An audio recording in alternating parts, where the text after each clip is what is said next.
Dengan suara keras, Ning Cheng merasakan dirinya mendarat di atas batu besar, dan mendengar suara tulang patah. Indra kedewaannya langsung tersapu, dan sesaat kemudian ia tahu bahwa kerangka di dasar sungai darah tidak berbohong kepadanya. Ia kembali ke dasar sungai darah sekali lagi, dan bukan hanya itu, kerangka itu hanya berjarak beberapa puluh kaki darinya.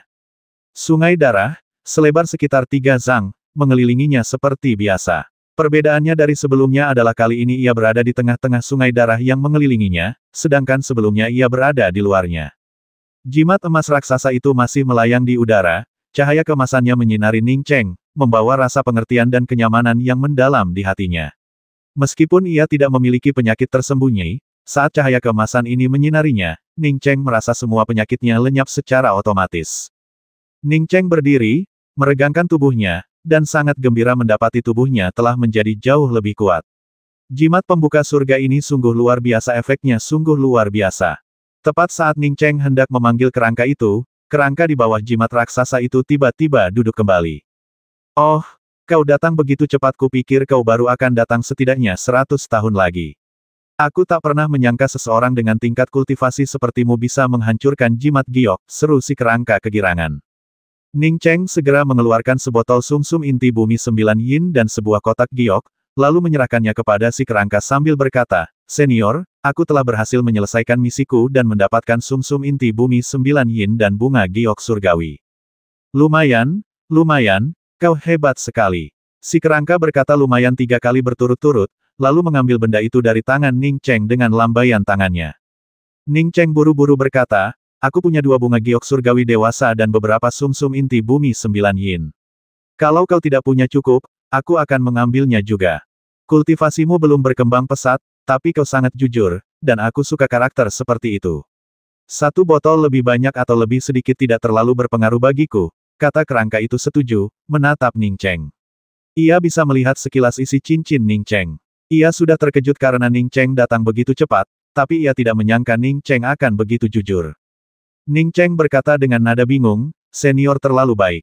Aku sudah meminta bantuanmu, bagaimana mungkin aku tidak berusaha sebaik mungkin?" Bukan karena Ning Cheng ingin sejujur itu, ia yakin apapun yang ada di cincinnya tidak bisa disembunyikan dari kerangka ini. Sebaiknya ia langsung mengatakannya saja agar tidak dianggap picik. Bahkan Rui Baisan pun bisa melihat cincin penyembunyiannya saat itu. Kerangka ini jauh lebih mengerikan daripada Rui Baisan. Kerangka ini mungkin sama dengan leluhur batu Taisu. Menghadapi keberadaan seperti itu, selama pihak lain bertekad, ia tidak akan menyembunyikan rahasia apapun. Namun, Ning Cheng masih percaya bahwa pihak lain tidak tahu bahwa dia memiliki kota guntur tanpa batas dan sungai bintang, karena kota guntur tanpa batas dan sungai bintang tidak memiliki aura apapun yang terpancar dari keduanya. "Tunggu di sini sebentar, kau juga bisa berlatih di bawah jimat pembuka surgaku. Ini kesempatan langka untukmu." Setelah mengatakan ini kepada Ning Cheng, kerangka itu langsung membuka botol giok sumsum 9 yin dari inti bumi dan menuangkan sumsum 9 yin yang dingin menusuk tulang ke kepalanya, membiarkannya mengalir ke seluruh tubuhnya. Pada saat yang sama, ia mengeluarkan bunga giok surgawi dan meletakkannya di telapak tangannya. Ning Cheng tidak memperhatikan bagaimana kerangka itu meregenerasi tubuhnya. Ia duduk dan mulai berkultivasi. Bahkan tanpa kerangka itu berkata apapun, ia tahu jimat raksasa ini adalah barang berharga. Hanya dalam beberapa hari, Ning Cheng, yang sedang berkultivasi di bawah cahaya keemasan jimat raksasa, tiba-tiba membuka matanya. Ia telah menembus ke tingkat kedua alam pembentuk dewa. Ning Cheng diam-diam terkejut. Ini adalah kultivasi tercepat yang pernah ia lakukan. Dalam waktu sesingkat itu, ia telah mencapai tingkat ketiga alam pembentuk dewa. Berkultivasi di sini seperti tidak memiliki hambatan sama sekali, dan menyerap energi spiritual adalah hal yang mudah dilakukan. Sebelum Ning Cheng sempat mengagumi jimat raksasa itu, dia tercengang oleh pemulihan kerangka itu. Pada titik ini, kerangka itu tak lagi bisa disebut kerangka, ia lebih tepat digambarkan sebagai pria yang agak kurus. Ia bahkan berambut panjang, kulitnya putih pucat, samar-samar memancarkan cahaya putih. Yang lebih mengejutkan Ning Cheng adalah sungai darah di sekitarnya. Sungai darah yang panjang dan seolah tak berujung itu tiba-tiba mengembun menjadi kabut merah, yang terus mengalir ke tubuh pria itu.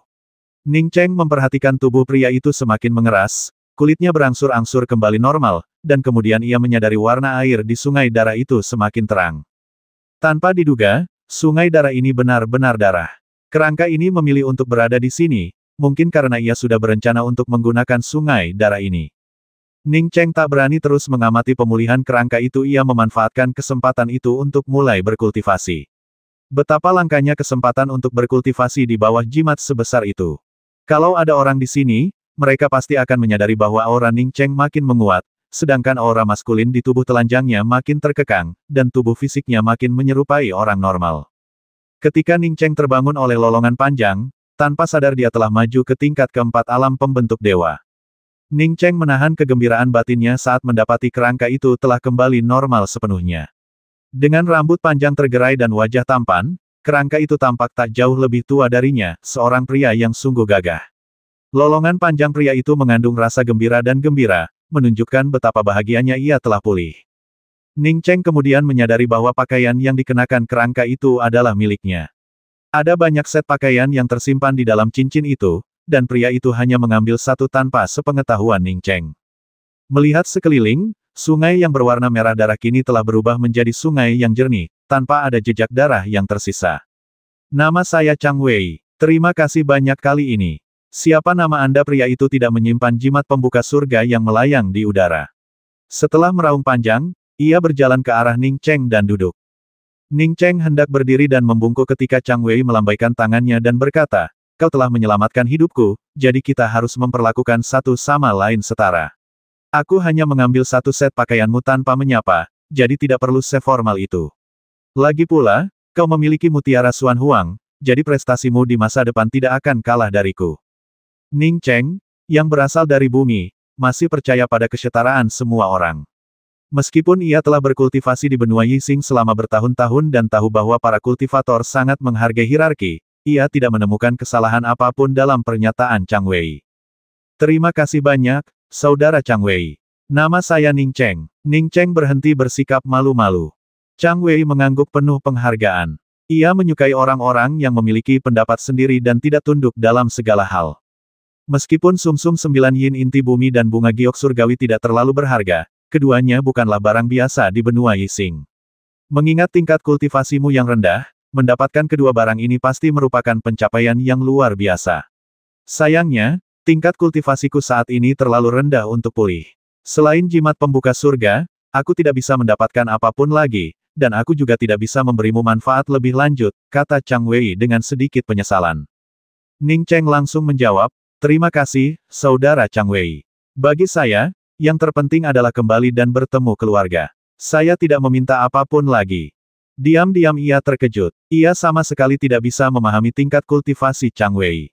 Ia hanya bisa merasakan aura yang kuat dan luas. Bagaimana mungkin seseorang dengan kultivasi seperti itu mengatakan kultivasinya terlalu rendah? Bukankah ia hanya seekor semut di antara semut? Setelah mendengarkan kata-kata Ning Cheng, Chang Wei merenung sejenak sebelum berkata, "Aku hanya tahu tentang bumi darimu, aku belum pernah mendengarnya sebelumnya. Dengan kemampuanku saat ini, aku seharusnya bisa membantumu sedikit saja. Kurasa kau bahkan tidak tahu di bidang atau sistem bintang mana bumi berada." Galaksi Ning Cheng tertegun sejenak, tetapi ia segera menyadari apa yang sedang terjadi. Ia sudah memiliki cakram tempur level 5, yang berarti ada banyak sekali peradaban berteknologi maju di alam semesta. Tidak mengherankan jika saudara Chang Wei berasal dari peradaban berteknologi maju. Setelah memahami ini, Ning Cheng segera berkata, "Saudara Chang Wei, saya tahu bahwa bumi berada di galaksi Bima Sakti. Galaksi Bima Sakti belum pernah dengar. Tapi itu tidak penting.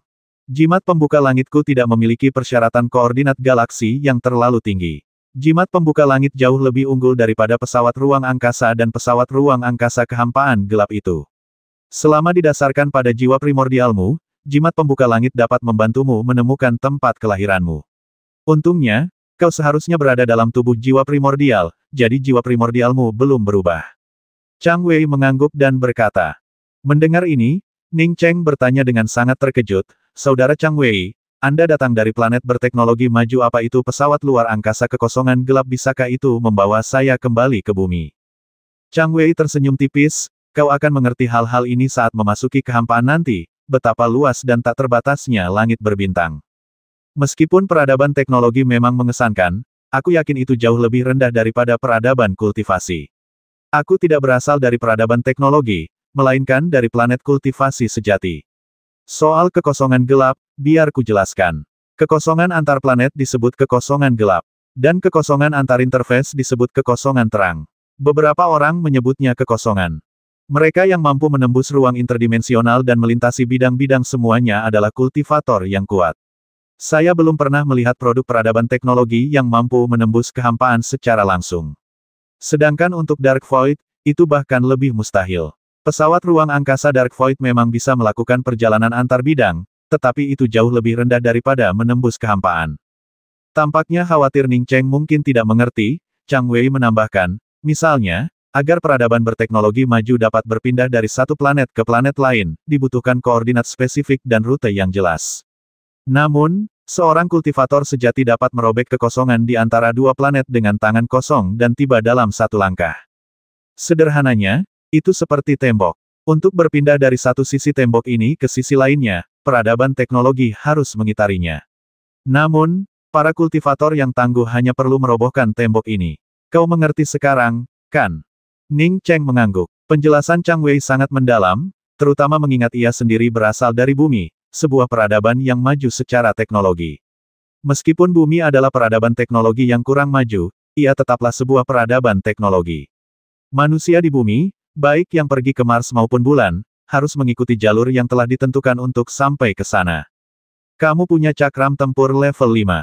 Aku pernah melihat ini sebelumnya. Ada banyak cakram seperti ini di kehampaan. Kultivasi di benua Yixing terbelakang, jadi kamu mungkin akan menganggapnya berguna. Chang Wei jelas tahu semua yang ada di cincin Ning Cheng. Saudara Chang Wei bisa menghancurkan pesawat. Ning Cheng lebih khawatir tentang apakah Chang Wei bisa menghancurkan pesawat. Jika dia bahkan bisa menghancurkan pesawat jika dia berkultivasi hingga tingkat tertentu, itu akan menjadi inspirasi baginya. Nada bicara Chang Wei berubah serius, aku sekarang bisa merobek sebuah pesawat, tapi aku juga perlu menggunakan jimat pembuka surga. Kudengar ada seseorang bernama Fu Lai yang sudah bisa memurnikan jimat untuk merobek pesawat. Kultivasinya tak hanya sangat kuat, tapi jimat yang ia murnikan juga tak tertandingi. Melihat Ning Cheng tampak agak bingung, Chang Wei menjelaskan lebih lanjut, jangan berpikir melintasi pesawat itu mudah. Banyak makhluk kuat yang bisa melintasi sebuah pesawat belum tentu bisa melintasinya. Meskipun kapal kekosongan gelap dapat terbang antar pesawat, ia harus melintasi ruang hampa yang tak terhitung jumlahnya dan memiliki koordinat arah yang tepat. Mustahil untuk keluar dari sembarang tempat dan memasuki pesawat lain. Soal waktu terbangnya, mungkin di luar imajinasimu. Di antara bidang-bidang terdapat ruang hampa gelap yang tak terhitung jumlahnya. Selama kau bisa melintasinya, kau bisa sampai di sana bahkan tanpa harus merobeknya. Aku pernah ke bidang-bidang lain sebelumnya, tetapi aku selalu mengandalkan penerbangan berkelanjutan dan akumulasi pengalaman seiring waktu. Tentu saja, aku hanya pergi ke bidang-bidang biasa, yang relatif lebih sederhana. Namun, beberapa bidang sama sekali mustahil untuk dimasuki hanya dengan mengambil jalan memutar. Saudara Chang Wei, kudengar aturan benua Yixing belum lengkap, dan ada jalan surgawi yang bisa meninggalkan benua Yixing. Apakah itu sebuah alam? Ning Cheng mendengar begitu banyak hal yang belum pernah didengarnya sebelumnya untuk pertama kalinya, dan ia merasa semakin tidak berarti. Chang Wei mengangguk dan berkata, kau benar. Faktanya, setiap alam planet memiliki aturan yang membatasimu. Begitu kemampuanmu melampaui aturan planet ini, aturan alam planet ini tidak akan mengizinkanmu untuk hidup. Sebaliknya, kau akan otomatis naik ke alam lain yang lebih tinggi. Aturan benua Yixing telah dilanggar, sehingga mustahil untuk berkultivasi ke tingkat tertinggi. Oleh karena itu, beberapa kultivator, untuk mencapai alam yang lebih tinggi, hanya dapat menerobos beberapa jalur lemah di alam tersebut, seperti jalan surgawi, yang juga disebut batas alam. Melihat Ning Cheng masih ingin bertanya, Chang Wei melambaikan tangannya dan berkata, kamu akan mengerti hal-hal ini nanti. Sekarang aku akan memberitahumu cara bepergian melalui pesawat. Kamu harus mendengarkan dengan saksama. Saudara Chang Wei, silakan bicara, jawab Ning Cheng hati-hati. Ekspresi Chang Wei juga berubah serius. Menyeberangi dunia sangat berbahaya. Bahkan dengan jimat pembuka surga, itu penuh bahaya. Jantung Ning Cheng berdebar kencang saat dia bertanya, mungkinkah cedera serius saudara Chang Wei disebabkan oleh perpindahan dimensi? Ia dipenuhi kecemasan. Jika seseorang dengan tingkat kultivasi seperti Chang Wei saja kesulitan melintasi alam menggunakan jimat pembuka surga, maka sungguh sulit untuk mengatakan apakah ia bisa bertahan hidup. Chang Wei tersenyum angkuh, bahkan tanpa jimat pembuka surga, aku sudah pernah ke alam lain. Dengan jimat pembuka surga, aku tetap terluka. Bukankah itu membuatku jadi sampah? Aku terluka karena bertarung dengan orang lain saat mencoba merebut jimat pembuka surga. Jimat pembuka surga tidak hanya membawaku, ada sekelompok orang lain bersamanya. Tapi aku tidak tahu berapa banyak dari mereka yang selamat. Ning Cheng terkejut. Chang Wei adalah orang dengan kultivasi tertinggi yang pernah dilihatnya. Jika orang seperti dia saja bisa terluka, berapa banyak orang kuat yang ada di dunia ini? Kau pikir bahkan orang sekuat aku pun bisa terluka, kan? Saudara Ning Cheng, kau akan mengerti saat kau berkelana ke alam semesta yang luas. Kejeniusanmu sama sekali tak berarti di alam semesta yang luas ini. Kau bahkan bisa mengalahkan lawan dari alam yang lebih tinggi sekarang, tetapi ada banyak sekali kultivator dari alam yang sama di alam semesta yang luas ini yang bisa mengalahkanmu.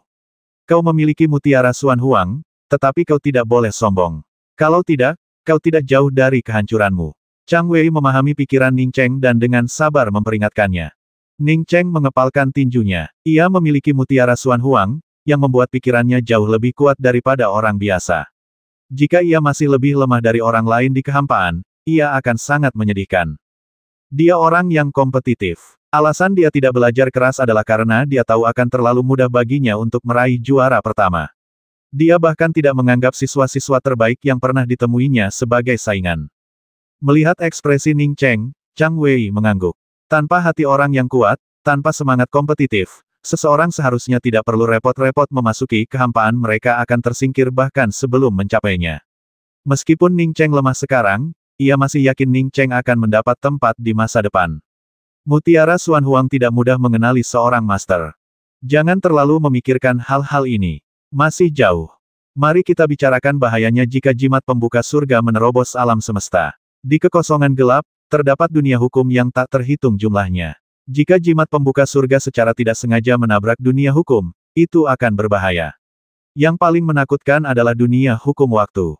Jika jimat pembuka surga menabrak hukum ini, kau akan kembali ke bumi atau ke masa lalu yang tak terhitung jumlahnya, atau masa depan yang tak terhitung jumlahnya. Ekspresi Chang Wei semakin serius. Jika waktu bergeser ratusan atau ribuan tahun, kau mungkin tidak bisa melihat orang-orang yang ingin kau lihat.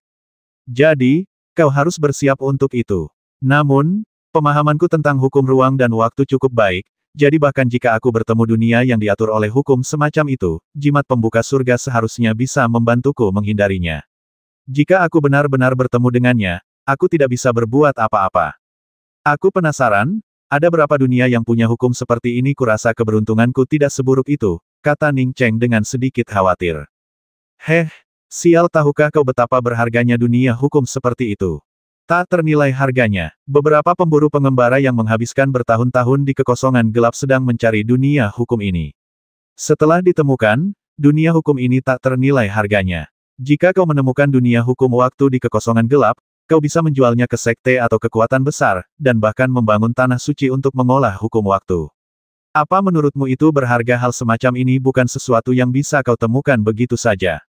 Mendengar Ning Cheng mengatakan bahwa dia bernasib malang karena menghadapi dunia yang diatur oleh hukum waktu, Chang Wei berkata tanpa bisa berkata-kata. Apa tempat suci untuk mengolah hukum waktu? Ning Cheng sama sekali tidak tahu apa-apa tentang hukum tersebut. Artinya, meskipun kamu sudah lama berkultivasi di tanah suci hukum waktu, waktu di luar sana hanya sebentar. Kamu tidak perlu khawatir, kamu masih jauh dari memahami hukum-hukumnya, jelas Chang Wei. Chang Wei mengangkat tangannya lagi, mengambil sebotol anggur spirit yang diseduh dari embun spirit pembersih dari cincin Ning Cheng, dan menyesapnya beberapa kali. Aduh, sulit sekali mendapatkan seteguk anggur berkualitas. Anggur ini hambar seperti air. Hal kedua yang perlu kukatakan kepadamu adalah kemampuanmu saat ini tidak cukup untuk membawa kehidupan lintas dimensi. Ada sesuatu yang indah di dunia kehidupanmu yang kecil, tetapi akan sangat sulit untuk mengembalikannya. Fluktuasi kehidupan akan mengubah dunia kecilmu menjadi debu. Ning Cheng terkejut. Ia kembali untuk bersiap membawa adik perempuannya, Ruolan, ke benua Yixing juga. Adiknya sendirian di bumi, tanpa kerabat. Bagaimana mungkin ia datang tanpa membawa kehidupan? Kakak Chang Wei, aku harus membawa adikku ke sini. Aku tidak bisa membawanya, aku tidak bisa membiarkannya mati, kata Ning Cheng cepat. Chang Wei mengerutkan kening, dan setelah beberapa saat berkata, biarkan aku memikirkannya lagi. Setelah hening cukup lama, Chang Wei akhirnya berkata, aku bisa mengukir jimat pemberi kehidupan di luar dunia kecilmu, tapi jimat ini membutuhkan masa hidupmu untuk menopangnya. Setelah kau kembali ke bumi, tingkat kultivasimu akan turun hingga hampir nol. Kau harus menunggu hingga tingkat kultivasimu pulih sebelum bisa mengaktifkan jimat untuk kembali ke sini. Ingat, termasuk benda kecil di cincinmu, kau hanya bisa membawa adikmu kembali maksimal.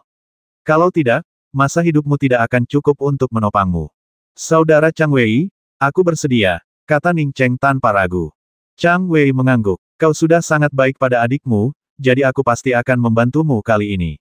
Berikan aku sedikit roh primordialmu, dan begitu kau tiba di bumi, roh primordial di jimatmu akan otomatis kembali padamu. Saking gembiranya, Ning Cheng tidak menyadari bahwa Chang Wei hanya menyebutkan betapa baiknya dia kepada adiknya, Ruolan, bukan Hui Dudu. Rasanya, pengorbanan Ning Cheng demi Hui Dudu adalah hal yang wajar baginya. Rasa sakit yang menusuk akibat putusnya roh primordialnya hampir membuat Ning Cheng pingsan sungguh menyiksa. Rasa sakit yang luar biasa ini memicu keinginan Ning Cheng untuk membasmi Xuan Zhen. Wanita ini telah memutuskan sedikit roh primordial Qiong ketika Qiong baru berusia 10 tahun, sungguh tak termaafkan. Chang Wei mengulurkan tangan dan meraih seberkas roh primordial yang diberikan Ning Cheng. Ia semakin mengagumi Ning Cheng. Ning Cheng bertindak dengan penuh tekad, tanpa ragu sedikit pun. Seorang kultivator biasa pasti akan ragu ketika dihadapkan pada kemungkinan membelah roh primordialnya, lagi pula, itu berarti menyerahkan hidup mereka kepada orang lain.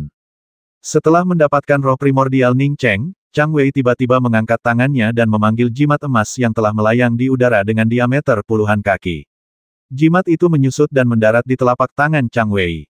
Chang Wei memuntahkan esensi darah sambil mengukir jimat pembuka surga dengan tangannya. 1 jam kemudian, sebuah jimat emas pucat seukuran telapak tangan tiba-tiba jatuh dari jimat pembuka surga. Chang Wei menamparkan roh primordial Ning Cheng ke dalam jimat tersebut dan terus mengukir formasi. Sehari kemudian, Chang Wei, dengan wajah pucat, menyerahkan jimat itu kepada Ning Cheng dan berkata, jimat ini berasal dari jimat penciptaan. Kau bisa menggunakannya 2 kali, sekali untuk kembali, dan ketika kau kembali nanti, kau juga akan diteleportasi ke sini. Saudara Chang Wei, Anda mendapatkan jimat ini dari jimat pembuka surga untuk saya. Apakah ini akan memengaruhi jimat pembuka surga? Ning Cheng merasa sedikit bersalah karena telah membantu Chang Wei dengan bantuan sebesar itu setelah ia baru saja memulihkan tubuh fisiknya, dan karena menggunakan jimat pembuka surga miliknya sendiri. Jangan khawatir, kamu bisa menyimpan jimat ini setelah menggunakannya. Atau kamu bisa mengembalikannya kepadaku saat kita bertemu lagi nanti, kata Chang Wei sambil tersenyum tipis.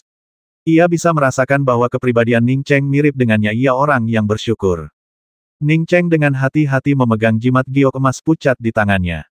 Tak perlu kata-kata terima kasih, ia sudah bertekad dalam hatinya bahwa ia pasti akan mengembalikan jimat kecil ini kepada saudara Chang Wei di masa depan. 1 jam kemudian, Chang Wei menyerahkan cincin bertuliskan Life RI kepada Ning Cheng, sambil berkata, aku sudah melakukan semua yang ku bisa untukmu. Soal keberhasilan atau tidak, itu tergantung pada keberuntungan dan takdirmu. Setelah Ning Cheng menerima cincin itu, Chang Wei melanjutkan, teknik kultivasimu unik, jadi aku tidak akan memberimu tekniknya. Mengenai pemahamanmu tentang hukum di masa depan, itu tergantung padamu. Hanya dengan cara ini kau bisa melangkah lebih jauh. Aku juga akan pergi dari sini untuk memulihkan tingkat kultivasiku, dan tinggal di sini sama sekali tidak akan membantuku. Aku tidak tahu di mana aku akan menemukan kakak laki-lakiku nanti, tapi aku yakin suatu hari nanti aku akan bisa menginjakkan kaki di langit berbintang yang luas, kata Ning Cheng.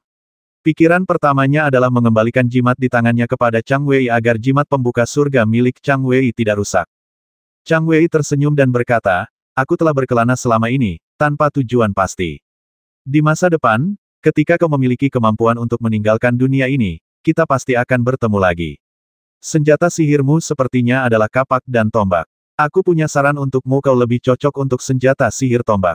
Risetmu tentang formasi juga cukup bagus. Aku akan membantumu menyempurnakan kapak itu menjadi formasi pembasmi kapak, yang akan sangat membantu di masa depan.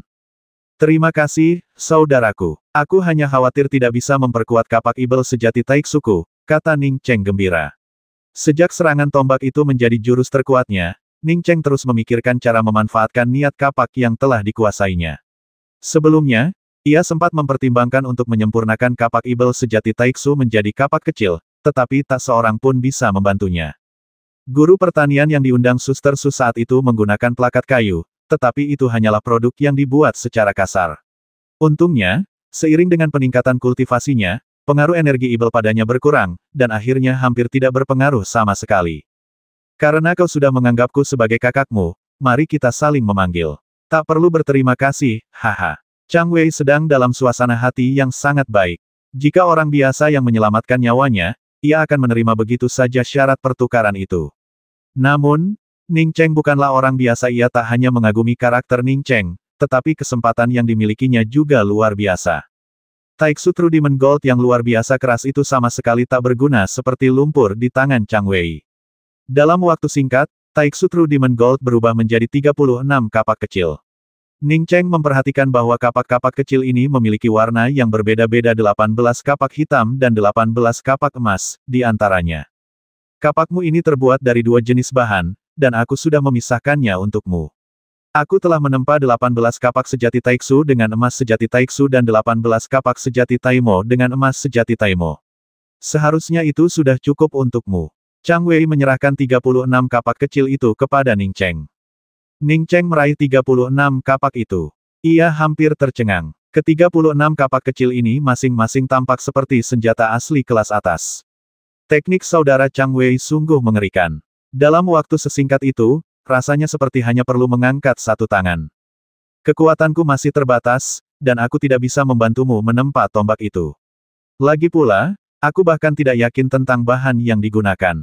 Sebelum kita berpisah, izinkan aku memberimu satu kekuatan supernatural lagi. Setelah Chang Wei selesai berbicara, ia mengulurkan tangan dan mengambil sepotong giok dari cincin Ning Cheng. Tak lama kemudian, giok itu kembali ke tangan Ning Cheng. Melihat Ning Cheng ingin mempelajari slip giok itu, Chang Wei melambaikan tangannya, kamu bisa mempelajari slip giok ini saat kamu punya waktu luang. Mungkin butuh beberapa tahun. Kamu bisa menggunakan jimat ini untuk kembali sekarang. Setelah aku mengantarmu pergi, aku juga akan meninggalkan tempat ini. Baiklah, Ning Cheng segera mengemasi barang-barangnya dan berdiri. Aku sudah mengaktifkan jimat itu sepenuhnya untukmu. Gantungkan di lehermu. Gunakan indera ilahimu untuk menyusup ke jimat itu, dan kau akan tahu cara berteleportasi, kata Chang Wei segera setelah Ning Cheng berdiri. Ning Cheng telah memperhatikan benang biru tipis pada jimat emas pucat di tangannya, dan ia mengalungkan jimat itu di lehernya. Memindai jimat itu dengan indera ilahinya, ia langsung merasakan kekuatan dahsyat yang terpancar darinya. Ia terhubung dengan jimat itu dengan mudah. Dalam sekejap, jimat itu berubah menjadi cahaya keemasan yang menyelimuti seluruh tubuhnya. Hanya dalam beberapa tarikan napas, Ning Cheng lenyap tanpa jejak. Chang Wei menghela napas, saudara Ning Cheng, hanya ini yang bisa kulakukan untuk membantu. Mulai sekarang, kau sendiri yang harus mengurusnya. Aku sudah terlalu lama di sini, sudah waktunya aku pergi. Setelah berbicara, jimat pembuka surga yang sangat besar di tangan Chang Wei berubah menjadi sinar cahaya keemasan yang tak terhitung jumlahnya, yang jauh lebih tebal daripada cahaya yang menutupi tubuh Ning Cheng. Dalam beberapa tarikan napas, cahaya itu menghilang, dan langit biru pun lenyap. Selain sungai panjang dan berkelok-kelok berair jernih, tak ada yang lain di sana. Sebagai salah satu dari 3 kota besar di Tiongkok, Haidu selalu ramai, di jalan manapun. Hal ini terutama berlaku untuk jalan-jalan pejalan kaki di Haidu. Meskipun bukan akhir pekan, jalan pejalan kaki Haidu masih ramai. Matahari musim gugur tidak terlalu terik, dan dengan angin musim gugur yang sejuk, semakin banyak orang yang ingin berjalan-jalan di luar.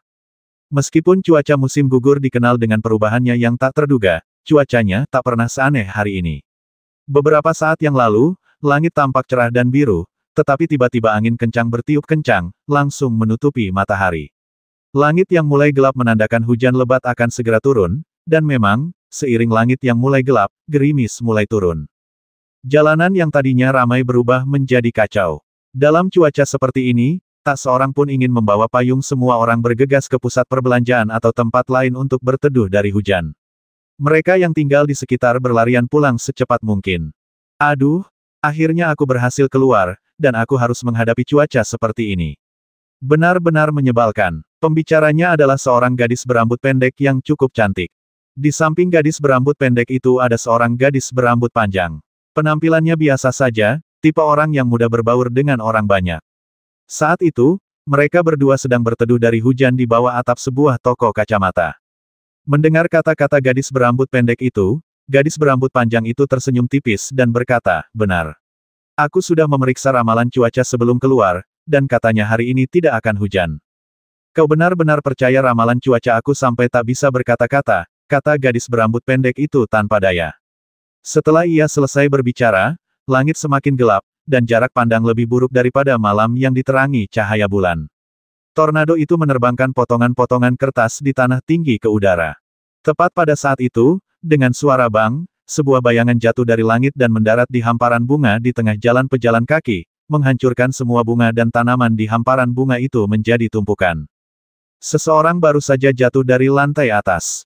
Mereka pasti sedang merenovasi. Kira-kira mereka baik-baik saja, ya haruskah kita panggil 120 tanya gadis berambut pendek itu panik saat melihat sosok yang jatuh. Gadis berambut panjang itu menatap hamparan bunga dengan mata terbelalak, matanya tak pernah seperti mata orang lain sejak kecil. Ia bisa melihat banyak hal yang tak bisa dilihat orang lain, dan penglihatannya di malam hari jauh lebih unggul daripada orang biasa. Ia baru saja melihatnya dengan jelas, orang yang jatuh itu jelas bukan jatuh dari gedung, melainkan benar-benar jatuh dari langit. Tak seorang pun di sekitar melihatnya, tetapi ia yakin ia tidak salah baca, benar-benar yakin. Tidak ada pekerjaan konstruksi yang sedang berlangsung di sini, dan mustahil seorang pekerja konstruksi jatuh dari gedung. Ia telah melihat dengan mata kepalanya sendiri bahwa orang itu jatuh dari awan dan mendarat di hamparan bunga.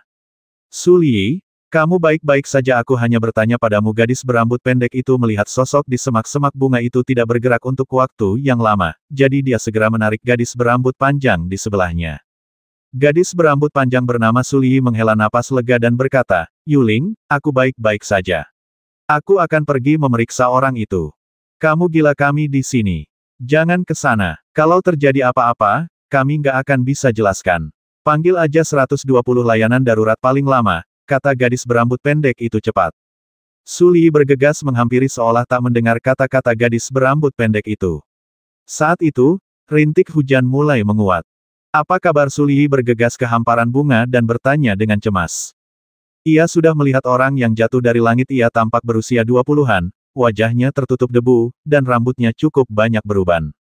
Terlebih lagi, pakaiannya punk camping dan gayanya sangat aneh, hampir seperti pakaian yang hampir tak berbusana. Menatap huruf-huruf Mandarin yang familiar, Ning Cheng diam-diam menghela napas lega.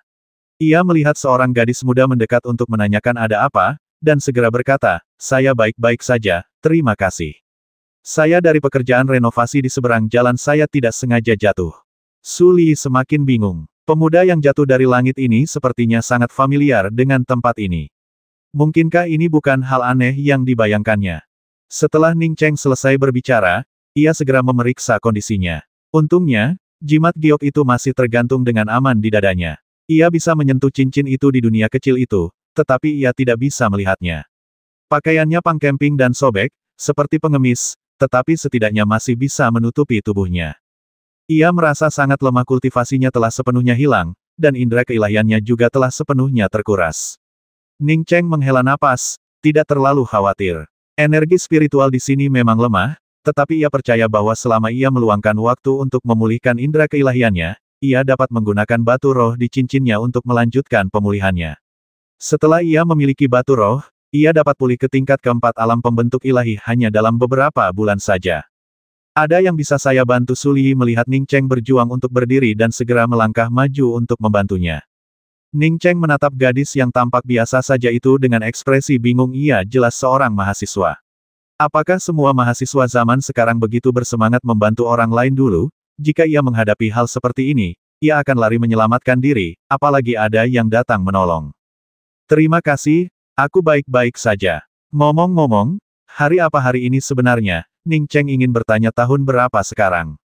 Ketakutan terbesarnya adalah bertahun-tahun telah berlalu sejak ia pergi. Sayangnya, ia seperti mendarat di jalan pejalan kaki, tanpa mobil di sekitarnya. Kalau tidak, ia bisa memperkirakan berapa tahun telah berlalu dari kendaraan di sekitarnya. Hari ini Kamis. Ning Cheng agak kecewa dengan jawaban Su Liyue, meskipun ia tahu itu jawaban yang wajar. Namun, ia langsung menyadari ponsel yang dipegang Su Liyue. Aku ingin menelepon adikku. Bolehkah aku meminjam ponselmu sebentar? Ning Cheng menunjuk ponsel Su Liyue. Jangan, Li Yuling sudah tiba, dan ketika mendengar Ning Cheng meminta ponselnya, ia segera berbisik di telinga Su Liyue. Ia juga curiga bahwa Ning Cheng bukan pekerja konstruksi. Pakaiannya jelas membuatnya tampak seperti pengemis. Tidak apa-apa, kamu bisa mengambilnya. Li Yuling kembali terkejut ketika Su Liyi benar-benar menyerahkan ponsel itu kepada Ning Cheng. Pada tanggal 27 Oktober tahun 2017, Ning Cheng merasa sedikit lega ketika melihat tanggal tersebut. 3 tahun telah berlalu sudah dekat. Melihat papan reklame di jalan, ini seharusnya Haidu. Untuk menemukan Ruolan, ia harus pergi ke Jiangsu terlebih dahulu. Ning Cheng, yang sedang memegang ponsel Su Liyi, agak tenggelam dalam pikirannya. Baru kemudian ia menyadari betapa ia telah mengecewakan adiknya. Ruolan, seperti dirinya, tidak punya ponsel. 3 tahun lalu, bahkan siswa SMP pun punya ponsel, apalagi Ruolan yang sebentar lagi lulus kuliah. Dia tidak peduli dengan ponsel, karena ada ponsel di asrama, tetapi dia tidak pernah berpikir bahwa Ruolan akan membutuhkannya setelah lulus. Sebelumnya, ketika dia menelepon Ruolan, dia akan menelepon teman sekamarnya, Daishin. Ruolan tidak pernah pergi kemana-mana, dan dia selalu bisa menemukannya, tetapi dia bahkan tidak terpikir untuk membelikan adiknya ponsel. Ning Cheng menarik-narik rambutnya, merasa sangat lalai dalam menjalankan tugasnya sebagai seorang kakak. Li Yuling menatap Ning Cheng dengan saksama. Ia bahkan siap berteriak, "Rampai ponselnya." Begitu Ning Cheng mencoba lari. Langit berangsur cerah, hujan berhenti, dan banyak orang kembali ke jalan. Ia tak yakin bisa menangkap seseorang yang berani merebut ponsel dan lari di tempat ini. Sayangnya, Ning Cheng hanya berdiri di sana dalam keadaan linglung dan tidak pernah melarikan diri. "Kakak, apakah kamu lupa nomor teleponmu?" Su Liyi bertanya dengan cepat ketika dia menyadari tatapan aneh Ning Cheng. Ning Cheng tersadar dari lamunannya dan segera berkata, "Ya, saya baru saja ingat nomornya. Maaf menyita waktu Anda sebentar lagi." "Tidak apa-apa, silakan pakai telepon," kata Su Liyi sambil tersenyum tipis dan sabar. Ning Cheng langsung menghubungi nomor ponsel Daishin, tetapi telepon itu memutar pesan suara yang mengatakan, "Nomor yang Anda tuju sedang tidak aktif," yang membuat Ning Cheng kecewa. Dia tahu ini normal, banyak lulusan perguruan tinggi akan pindah ke kota lain, dan kebanyakan dari mereka akan mengganti nomor telepon mereka. "Terima kasih." Ning Cheng mengembalikan ponselnya kepada Su Liyi, merasa agak kehilangan arah saat itu. Mungkin setelah kesadarannya kembali, ia bisa mencari kemana-mana dan akhirnya menemukan adiknya. Sama-sama, Su Liyi tersenyum dan menerima telepon. Ia tidak pergi, masih menatap Ning Cheng. Li Yuling menghela napas lega dan menarik Su Liyi. "Li, ayo cepat kembali ke sekolah. Kita tunggu sebentar lagi." "Hari ini tidak banyak yang harus dilakukan," jawab Su Liyi santai, lalu menatap Ning Cheng dan berkata, "Aku masih belum tahu namamu. Sudah waktunya makan siang, bagaimana kalau kita makan siang bersama?" Kali ini, tidak hanya Li Yuling, tetapi juga Ning Cheng menatap Su Liyi dengan heran. Li Yuling tentu saja terkejut. Meskipun penampilan Su Liyi biasa saja, ia memiliki aura bangsawan yang unik. Aura ini, ditambah dengan latar belakang keluarganya yang luar biasa, menarik banyak pelamar. Namun, Su Liyi tidak pernah berkencan sendirian dengan pria, apalagi mengajak mereka makan malam. Apakah Su Liyi kerasukan hari ini atau apakah ia tiba-tiba tergila-gila? Ning Cheng sedikit mengernyit. Sebelumnya, ia mengira Su Liyi adalah tipe gadis yang selalu bersedia membantu orang lain. Namun, sekarang ia menyadari bahwa mungkin itu salah. Sekalipun Su Liyi tipe orang yang selalu bersedia membantu orang lain, ia tidak akan mengundang pekerja konstruksi seperti dirinya untuk makan malam tanpa alasan. Mungkinkah Su Liyi melihatnya jatuh dari langit? Kemungkinannya sangat kecil. Ia jatuh dengan fluktuasi energi spiritual, tidak hanya dengan kecepatan yang luar biasa cepat, tetapi juga dengan visibilitas yang sangat rendah.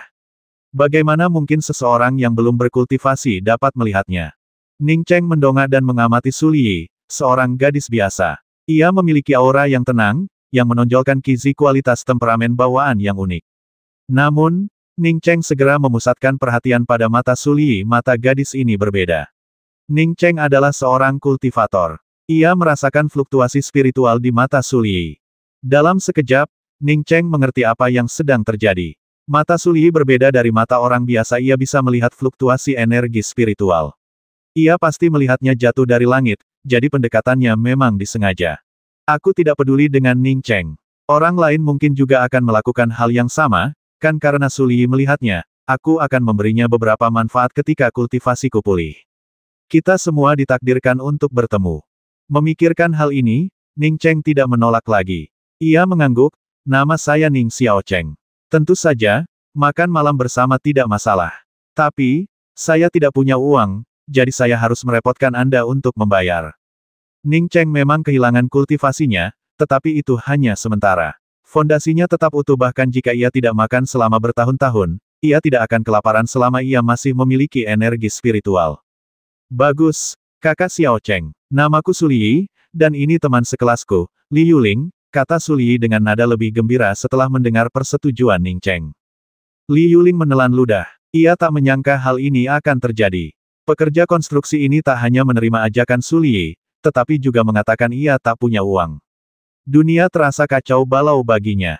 Bahkan seorang pekerja konstruksi pun tak akan mengatakan ia tak punya uang untuk mengundang wanita cantik seperti dia makan malam. Kan berapa biaya makannya ia pernah dengar kalau pekerja konstruksi digaji sangat tinggi akhir-akhir ini. Aku tahu tempat yang makanannya enak sekali, tidak jauh dari jalan pejalan kaki, Suliyi cepat-cepat menambahkan, takut Ning Cheng akan berubah pikiran. Ning Cheng bergumam setuju, tidak berkata apa-apa lagi. Ia sedang memikirkan cara meminjam uang dari Suliyi, setidaknya untuk mencari tempat tinggal, membeli pakaian, dan mandi. Ketiganya sibuk dengan pikiran masing-masing. Tepat saat mereka melangkah keluar dari area pejalan kaki, Ning Cheng tiba-tiba berhenti dan menatap sebuah kedai kopi di pinggir jalan. Ia baru saja merasakan fluktuasi energi spiritual. Meskipun kultivasinya belum pulih, di tempat yang energi spiritualnya langka ini, ia masih bisa merasakan fluktuasi energi spiritual sekecil apapun. Kalian berdua, tunggu di sini sebentar. Aku akan masuk dan mencuci tangan, lalu keluar. Tanpa menunggu jawaban Suliyi, Ning Cheng langsung masuk ke dalam kedai kopi. Li, apa kau gila? Latar belakang orang ini tidak diketahui, dan dia pekerja konstruksi dari luar kota. Kenapa kau meminjamkan ponselmu dan bahkan mengajaknya makan malam? Ini sama sekali tidak seperti dirimu. Begitu Ning Cheng pergi, Li Yuling meraih lengan Suliyi dan berkata dengan cemas. Suliyi dengan santai menyelipkan sehelai rambut panjangnya ke belakang wajahnya dan berkata sambil tersenyum, Yuling, aku merasa terhubung dengannya. Lagi pula, dia sedang kesulitan sendirian di luar sana. Tidak masalah mentraktirnya makan. Li Yuling menatap Suliyi dengan mata terbelalak, Li, kamu tidak jatuh cinta pada pandangan pertama, kan kamu akan jatuh cinta pada seorang pekerja konstruksi. Apa? Suliyi menamparkan Li Yuling. Apa kau tidak sadar bahwa meskipun orang ini terlihat berantakan, sikapnya sebenarnya berkali-kali lipat lebih mulia daripada teman-teman sekelas kita. Li Yuling tertegun sejenak sebelum berkata, memang begitu. Waktu kamu menolongnya tadi, aku merasa dia sangat bangga, bukan kamu yang bangga. Rasanya aneh sekali. Suliyi mengangguk dalam hati. Benar saja, Li Yuling juga merasakan hal yang sama. Ia yakin Ning Xiaocheng bukanlah orang biasa. Sekalipun ia berhalusinasi, Ning Xiaocheng juga bukan orang biasa. Seorang pelayan di kedai kopi tidak dapat menghentikan Ning Cheng, yang sudah bergegas ke lantai 2. Berdiri di puncak tangga lantai 2, Ning Cheng berhenti. Ia sudah mengenali siapa orang di depannya. Meskipun orang itu membelakanginya, ia masih ingat. Ning Cheng tak pernah menyangka wajah familiar pertama yang akan ia lihat sekembalinya ke sana bukanlah adiknya, melainkan Tian Muan, orang yang paling tak ingin ia temui. Seandainya ia tahu itu Tian Muan, Ning Cheng tak akan pernah mencarinya. Dengan hatinya yang kini terpaut oleh Si Qianghua dan Ji Luofei, nama Tian Muan semakin menjauh darinya. Bahkan setelah kembali ke bumi, ia belum memikirkan nama itu sebelumnya. Tian Muan tetap sama, rambutnya yang panjang tergerai di bahu bahkan dari belakang, ia memancarkan aura yang anggun dan berkelas.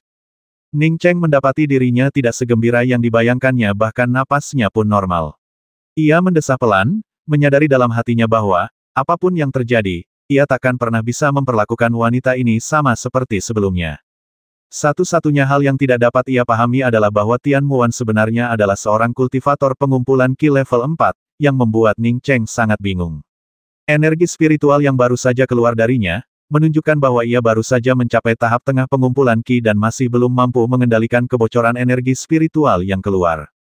Tuan, ini ruang VIP. Silakan turun. Hampir bersamaan dengan pelayan yang menarik Ning Cheng pergi, Tian Muan berbalik. Kau? Tian Muan menatap Ning Cheng dengan kaget, terdiam cukup lama. Menatap wajah Tian Muan yang masih cantik, sosoknya yang masih anggun, dan auranya yang masih halus, Ning Cheng merasakan sesuatu hancur dalam dirinya, bagaikan kembang api yang melayang terbawa angin, indah untuk dilihat, tetapi begitu mekar, kecantikan itu hanya dapat bertahan di lubuk hatinya. Bayangan Si Qianghua dan Ji Luofei terus berkelebat di depan matanya. Sehebat apapun Tian Muan, ia tetap jauh lebih rendah daripada Si Qianghua. Penampilan dan temperamennya tak tertandingi. Bahkan Yan Ji dan Nalan Ruxue pun melampaui Tian Muan. Ning Cheng tiba-tiba berpikir perbandingan ini sangat tidak adil bagi Tian Muan. Ia menggelengkan kepalanya. Apa gunanya bicara soal keadilan, kenapa ia sampai membandingkannya, sama sekali tidak relevan. Ning Cheng perlahan menoleh dan menuruni tangga. Ia tidak menyapa Tian Muan, ia merasa itu sudah tidak perlu lagi. Ketika Tian Muan meletakkan jepit rambut mutiara pemberiannya ke tangan orang lain, dan membiarkan orang itu membuangnya ke selokan tepat di depan matanya, pemandangan itu bukan lagi miliknya. Atau lebih tepatnya, saat itu, pemandangan itu bukan lagi yang ia inginkan. Ning Xiao Cheng, Tian Muan mencoba menenangkan suaranya, kembalilah. Rasa sakit yang tiba-tiba dan mencabik-cabik hatinya mencekam, lebih baik tidak bertemu dengannya sama sekali. Jika bisa, ia lebih suka tidak pernah bertemu Ning Cheng lagi. Ia tak pernah membayangkan bahwa bertahun-tahun kemudian, ketika ia bertemu dengannya lagi, ia akan berada dalam kondisi yang begitu menyedihkan. Melihat bahwa Ning Cheng benar-benar mengenal wanita cantik ini, pelayan itu segera melepaskan lengan baju Ning Cheng dan berkata, "Tuan, silakan." Setelah mengatakan itu, ia segera berbalik dan menuruni tangga. Dalam hatinya, ia diam-diam membenci Ning Cheng, tuan muda kedua yang sok ini. Ia jelas mengenal CEO Tian Group, tetapi ia masih harus menyamar sebagai pengemis. Akankah ia mati jika tidak berpura-pura? Ning Cheng tersenyum, berjalan mendekati Tian Muan, dan berkata, "Lama tidak bertemu." "Ya, sudah lama." Tian Muan masih belum bisa tenang. Setelah beberapa saat, ia menghela napas dan berkata, "Ayo kita duduk di ruang pribadi." Sebelum Ning Cheng bisa menjawab, pintu kompartemen depan terbuka, dan seorang pria dan seorang wanita melangkah keluar. Presiden Tian, kedua pria yang keluar menyambutnya dengan senyum di wajah mereka. Tian Muan akhirnya menenangkan diri. Sambil tersenyum meminta maaf, ia berkata, "Presiden Kang, Saudari Lu, saya bertemu seorang kenalan dan ingin menggunakan ruang pribadi sebentar." Pria itu jelas seorang pengusaha berpengalaman. Sebelum Tian Muan sempat menyuarakan kekhawatirannya, ia tersenyum dan berkata, "Tentu saja, tidak masalah. Silakan saja, Bu Tian. Saya dan Xiao Lu juga ada urusan lain, jadi mari kita jadwalkan ulang pertemuan kita." "Terima kasih banyak," kata Tian Muan penuh rasa terima kasih. Sepanjang pertemuan itu, baik pria maupun wanita itu sama sekali tidak terkejut dengan pakaian Ning Cheng. Mereka bahkan tersenyum dan mengangguk padanya sebelum pergi. Tian Muan membawa Ning Cheng ke sebuah ruangan pribadi, dan keduanya duduk diam cukup lama. Ia tidak tahu harus mulai dari mana. Ning Cheng memecah keheningan, tersenyum, dan bertanya, "Muan, panggil aku dengan namaku, atau kau bisa memanggilku Xiao Tian." Tian Muan menghela napas, akhirnya mengambil keputusan. Ia pernah menyakiti Ning Cheng sekali, dan Ning Cheng bahkan lebih parah lagi, ia hanya akan menganggapnya sebagai masa lalu. Ning Cheng mengangguk dengan tenang. "Saya ingin bertanya, apakah adik saya, Ruolan, sudah menghubungi Anda? Apakah Anda tahu di mana dia?" Mendengar Ning Cheng bertanya tentang Ning Ruolan, Tian Muan kembali mengepalkan tinjunya. Ia tak akan pernah melupakan keadaan Ning Ruolan yang tampak gila. Saat itu, ia bahkan berpikir akan dilahap Ning Ruolan. "Hei, Tian, apa yang pernah dilakukan kakakku padamu? Kalau kamu nggak suka sama dia, bilang aja. Apa kamu merasa bangga menggunakan superioritasmu untuk menginjak-injak orang lain? Kamu cantik, ya di mataku, kamu biasa saja. Bukannya kakakku tidak cukup baik untukmu, tapi kamu yang tidak cukup baik untuk kakakku. Aku ingin menggigitmu sampai mati, kembalikan saudaraku. Wah, kembalikan adikku padaku." Ini pertama kalinya Tian Muan dihina di depan umum seperti ini, bahkan ada yang menyebutnya jalang. Sementara itu, Ning Cheng, yang menurut Ning Ruolan telah ia kendarai hingga tewas, berdiri tegak di hadapannya dalam keadaan hidup dan sehat. Meskipun ia tampak seperti pengemis, rambutnya sudah memutih, ia belum mati. Dia tidak mati, dan alih-alih menjelaskan dirinya, dia membiarkan adiknya, Ning Ruolan, menghinanya. Ning Ruolan telah salah paham setelah mempercayai kata-kata Zheng Jiyun. Namun selama bertahun-tahun, Ning Ruolan telah membalasnya dengan sangat baik. Ning Ruolan telah menghinanya dan terpaksa putus sekolah karena reputasi pacarnya hancur. Tian Muan, dengan tangan terkepal, tiba-tiba memaksa dirinya untuk tenang. Ia sudah menjadi seorang kultivator, mengapa ia tidak bisa mengendalikan emosinya? Ia tidak pernah menyalahkan Ning Ruolan. Jika saudara lelakinya yang terkasih, yang ia andalkan untuk bertahan hidup, terbasmi, ia mungkin akan menjadi lebih gila lagi. Yang membuatnya kecewa adalah Ning Cheng masih hidup, tetapi ia tidak maju untuk menjelaskan. Ning Cheng diam-diam memperhatikan Tian Muan. Ia tahu Tian Muan sangat gelisah, bahkan hampir meledak. Beberapa hal, entah dijelaskan atau tidak, terasa sia-sia. Tatapan Tian Muan pada Ning Cheng melunak dari kegembiraan awalnya. Inilah pria yang telah ia sukai selama bertahun-tahun, satu-satunya pria yang pernah ia cintai. Melihat Ning Cheng seperti ini kini hanya membuatnya sedih. Bahkan jika dia tidak mengolah keabadian, dia dan Ning Cheng tidak akan pernah berakhir bersama. Ada hal-hal yang baru akan ia pahami setelah mengalaminya sendiri. Cinta adalah kemewahan baginya, dan setelah ia mulai memupuk keabadian, ia tak akan bisa lagi menikmati kemewahan itu. Jangankan tekadnya yang kuat, bahkan jika keluarganya mengizinkannya bersama Ning Xiaocheng, lalu kenapa setelah mencapai tahap pembentukan fondasi, ia memiliki umur hampir 200 tahun, dan setelah membentuk tahap inti emas, ia memiliki umur 500 tahun. Ia dan Ning Cheng bukan lagi dari dunia yang sama. Semua yang terjadi sebelumnya pada akhirnya hanyalah dongeng indah dari sekolah. Tatapan Tian Muan beralih dari wajah Ning Cheng ke rambutnya yang sedikit acak-acakan. Rasa sakit kembali menyergap hatinya, dan bayangan Ning Xiaocheng yang mati-matian menggendongnya untuk keluar dari tanah longsor seakan muncul kembali di hadapannya. Tanpa Ning Xiaocheng, ia pasti sudah lama mati. Ia seakan kembali melihat senyum cerah Ning Xiaocheng di wajahnya yang berdebu. Di dalam restoran kecil itu, Ning Xiaocheng dengan hati-hati mengelap kursi berulang kali. Dia seakan melihat dirinya sendiri berlari menuju jalan layang dengan air mata mengalir di wajahnya, merindukan Ning Cheng yang tiba-tiba muncul. Namun hal-hal ini pada akhirnya akan berlalu, tidak, semuanya sudah menjadi masa lalu. Cinta ini hanya dapat dihargai dalam kenangan. Tian Muan berdiri. Dari rasa sakit pertama saat melihat Ning Cheng, hingga siksaan saat bertemu dengannya, hingga ketenangannya saat ini, rasanya seperti ia telah menjalani seluruh hidupnya. Tian Muan mengeluarkan sebuah kartu dari tas tangannya dan meletakkannya di atas meja, berusaha selembut mungkin, kau boleh ambil ini. Rahasianya adalah ulang tahunmu. Aku pergi. Setelah berbicara, Tian Muan perlahan berjalan ke pintu kamar pribadi dan membukanya. Ia tidak menyebutkan ulang tahun siapa, atau berapa banyak uang yang ada di kartu itu. Begitu sampai di pintu, ia tiba-tiba berbalik dan menatap Ning Cheng yang masih duduk di sana, lalu berkata, Zheng Jiyun juga ada di Haidu World Trade Expo. Mungkin kamu bisa bertemu dengannya. Bahkan setelah Tian Muan pergi, Ning Cheng masih belum berdiri. Tian Muan tidak menjelaskan mengapa hal itu terjadi saat itu, dan Ning Cheng tidak mendesaknya untuk bertanya mengapa dia pergi. Mungkin semua ini tidak penting lagi. Setelah hening cukup lama, Ning Cheng mengambil kartu bank itu. Kartu itu dibuat dengan sangat indah sebuah kartu berlian.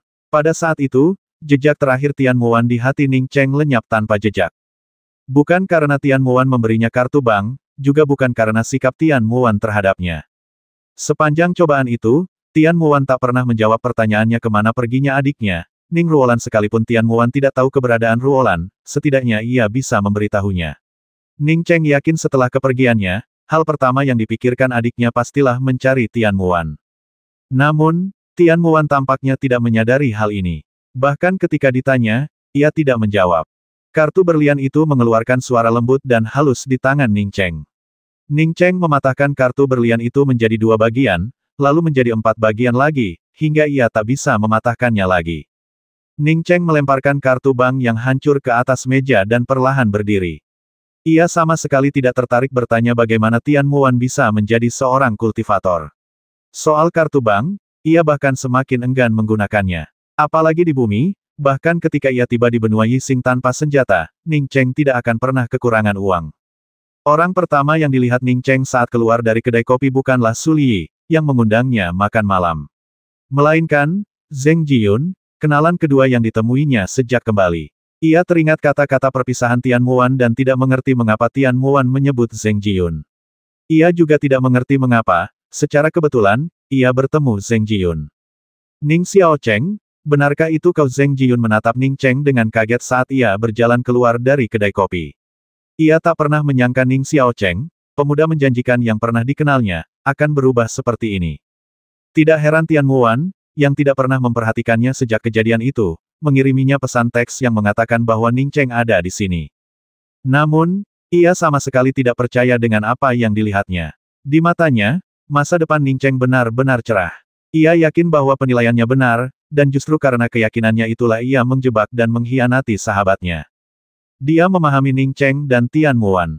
Bahkan jika Ning Cheng kemudian mengetahui bahwa dia dan Tian Muan telah salah paham, selama dia dan Ning Cheng telah menyempurnakan hubungan mereka, dan dia mengatakan bahwa dia benar-benar menyukai Ning Cheng, kepribadiannya tidak akan membiarkannya meninggalkannya. Tanpa diduga, 3 tahun kemudian, segalanya berubah. Bertemu Ning Cheng lagi mengharuskannya melewati Tian Muan, dan Ning Cheng yang ditemuinya bukanlah Ning Cheng yang ia dambakan. Rasa kehilangan dan melankolis memenuhi mata Ning Cheng.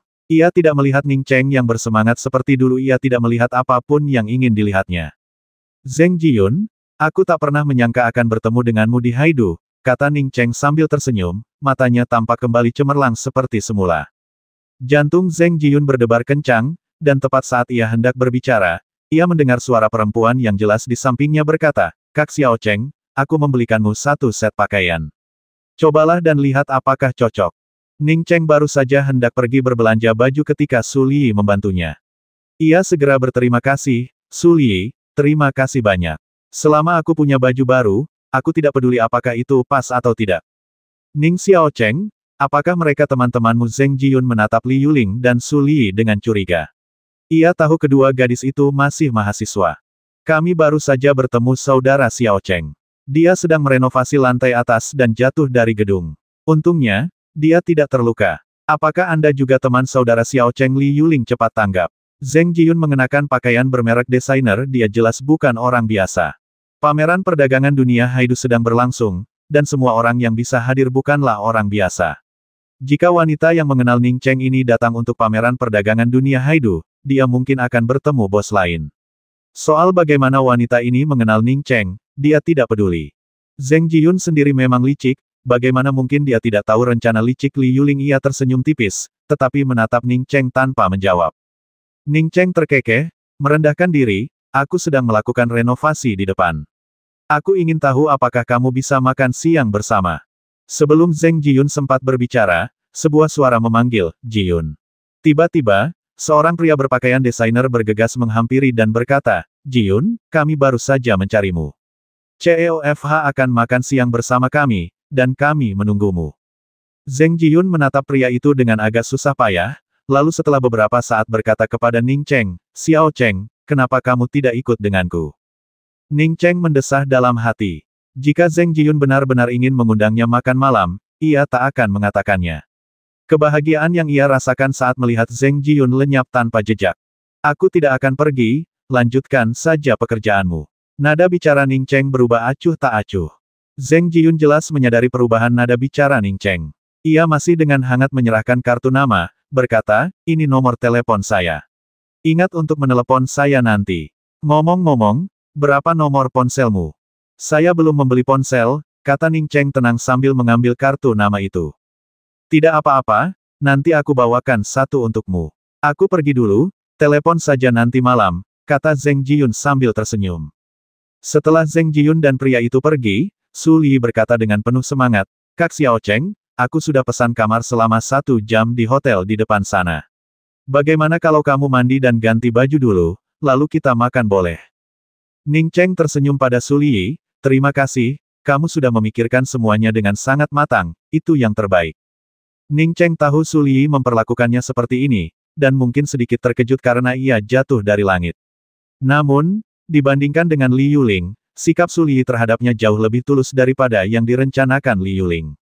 Ia melirik kartu nama berbingkai emas yang harum di tangannya, bertuliskan Zheng Jiyun, Wakil Direktur Penjualan Jukiang Materials Co., Ltd.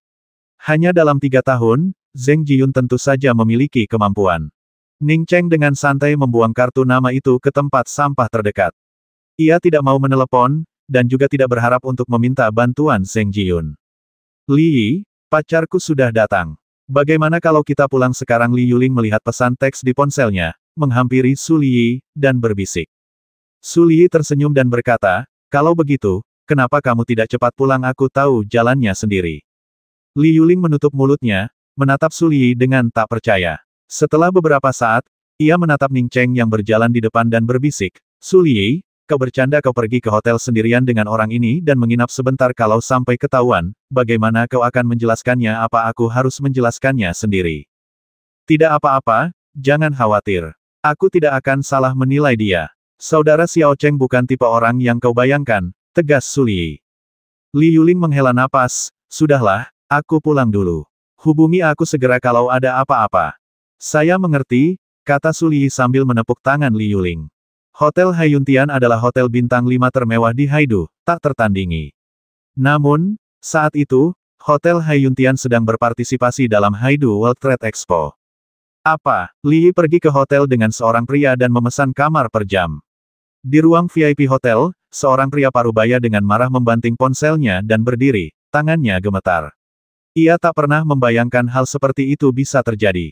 Bagaimana mungkin Li Yi yang sangat disiplin bisa pergi ke hotel dengan pria lain per jam jika ia tidak datang ke Haidu untuk pameran dagang, ia tidak akan tahu tentang ini. Su Liyi dan Ning Cheng berjalan keluar hotel berdampingan.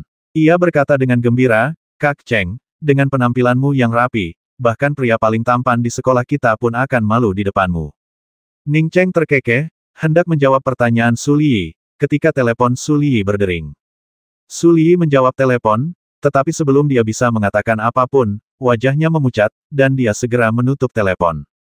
Pendengaran Ning Cheng sangat tajam, ia sudah mendengar suara gemuruh di telepon, yang sepertinya berhubungan dengan Su Liyi yang memesan kamar per jam.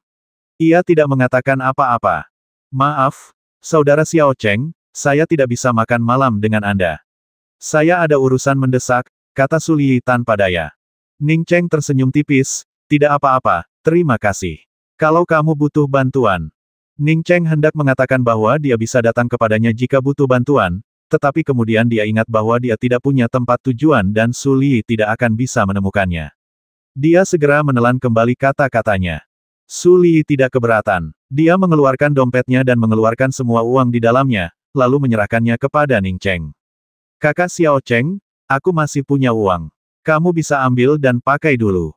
Ning Cheng berencana kembali ke Jiangsu, tetapi ia tidak punya uang. Melihat keluarga Su Liyi tampak berkecukupan, ia tidak menolak dan menyimpan uangnya, sambil berkata, terima kasih. Saya akan membayarmu nanti. Ngomong-ngomong, bagaimana caranya saya bisa menemukanmu? Melihat Ning Cheng telah menerima uangnya, wajah pucat Su Liyi menjadi jauh lebih cerah, dan ia berkata dengan gembira, saya tinggal di Institut Bahasa Asing Haidu, kamar 302, gedung 7, Asrama Putri. Saya akan pergi sekarang. Setelah memberikan alamatnya, Su Liyi segera membaur dengan jalan dan segera menghilang dari pandangan. Ning Cheng memperhatikan sosok Su Liyi yang menghilang, merasa sangat lega. Ia memasukkan uang pinjaman Su Liyi ke sakunya dan bersiap pergi ke stasiun. Selama masih ada sedikit energi spiritual, kultivasinya pasti akan pulih. Untuk saat ini, tujuan pertamanya adalah Jiangsu, dan tujuan keduanya adalah kampung halamannya. Saat itu, aura berdarah yang ganas melonjak dari sisi Ning Cheng. Setelah tinggal di benua Yixing selama bertahun-tahun, Ning Cheng sangat akrab dengan aura ini, dan ia langsung menghindar ke samping. Ia tidak mengkhawatirkan keselamatannya sendiri setelah kembali ke bumi. Bahkan ketika kakak laki-lakinya, Chang Wei, mengatakan kultivasinya akan membutuhkan waktu untuk pulih, ia tidak peduli. Lagi pula, bumi jauh lebih aman daripada benua Yixing. Saat Ning Cheng menghindar, aura berdarah yang ganas menyapunya. Baru kemudian Ning Cheng melihat dengan jelas bahwa itu adalah seorang pria bertubuh kekar, lebih tinggi darinya, pasti lebih dari 1,9 meter. Lelaki itu mengeluarkan bau darah yang menyengat dan aura pembasmi, dia pastilah seseorang yang muncul dari tumpukan mayat dan lautan darah. Ning Cheng sangat terkejut. Jika ia bertemu orang seperti itu di benua Yixing, ia tidak akan terkejut sama sekali. Tetapi bertemu orang seperti ini di sini sungguh tak terjelaskan. Terlebih lagi, aura pria itu berfluktuasi, jelas menunjukkan kekuatan yang luar biasa, namun ia belum pernah berkultivasi. Maaf, saya sedang terburu-buru pulang. Saya hampir menabrak Anda saat menghindari mobil, kata pria itu sopan ketika melihat Ning Cheng menatapnya, tanpa sedikit pun nada kasar. Tidak apa-apa, mereka tidak menabrakku. Ning Cheng tersenyum. Ia memperhatikan bahwa pria itu tidak hanya berbau darah, tetapi juga memiliki bercak gelap di antara kedua alisnya. Warna keabu-abuan menyebar dari dahi hingga pelipisnya, menandakan luka dalam yang parah, kemungkinan fatal. Jelas bahwa hidup pria itu hampir berakhir, dengan sisa hidup tak lebih dari sebulan. Mendengar kata-kata Ning Cheng, pria itu teringat apa yang baru saja terjadi. Ia bergegas menghampiri Ning Cheng, tetapi tidak menabraknya, menunjukkan bahwa Ning Cheng jelas bukan orang biasa. Namaku Yin Yihui. Kau cukup terampil, kecepatan menghindarmu tadi adalah sesuatu yang tak bisa dilakukan kebanyakan orang. Kalau kau tak keberatan, mari berkenalan, kata pria kekar itu sambil tersenyum, mengulurkan tangannya. Ning Cheng juga mengulurkan tangan dan berjabat tangan dengan Yin Yihui. Nama saya Ning Xiao Cheng. Kita langsung cocok. Bagaimana kalau kita cari tempat minum? Yin Yihui langsung terkesan dengan keberanian dan ketegasan Ning Cheng dalam menghadapi keganasannya. Lebih penting lagi, ia yakin bahwa keterampilan Ning Cheng tidak kalah darinya. Ning Cheng tersenyum. Saudara Yin mungkin tidak bisa minum sekarang. Kalau tidak salah, Saudara Yin mengalami luka dalam. Kalau tidak segera ditangani, hidupnya hanya tinggal sebulan lagi. Haha, aku tahu aku tidak salah, Saudara Ning salah satu dari kita. Ayo pergi, kita harus minum sampai kita kelelahan. Yin Yihui tampak tidak peduli dengan keselamatannya sendiri, dan menarik Ning Cheng ke restoran kecil di sebelahnya.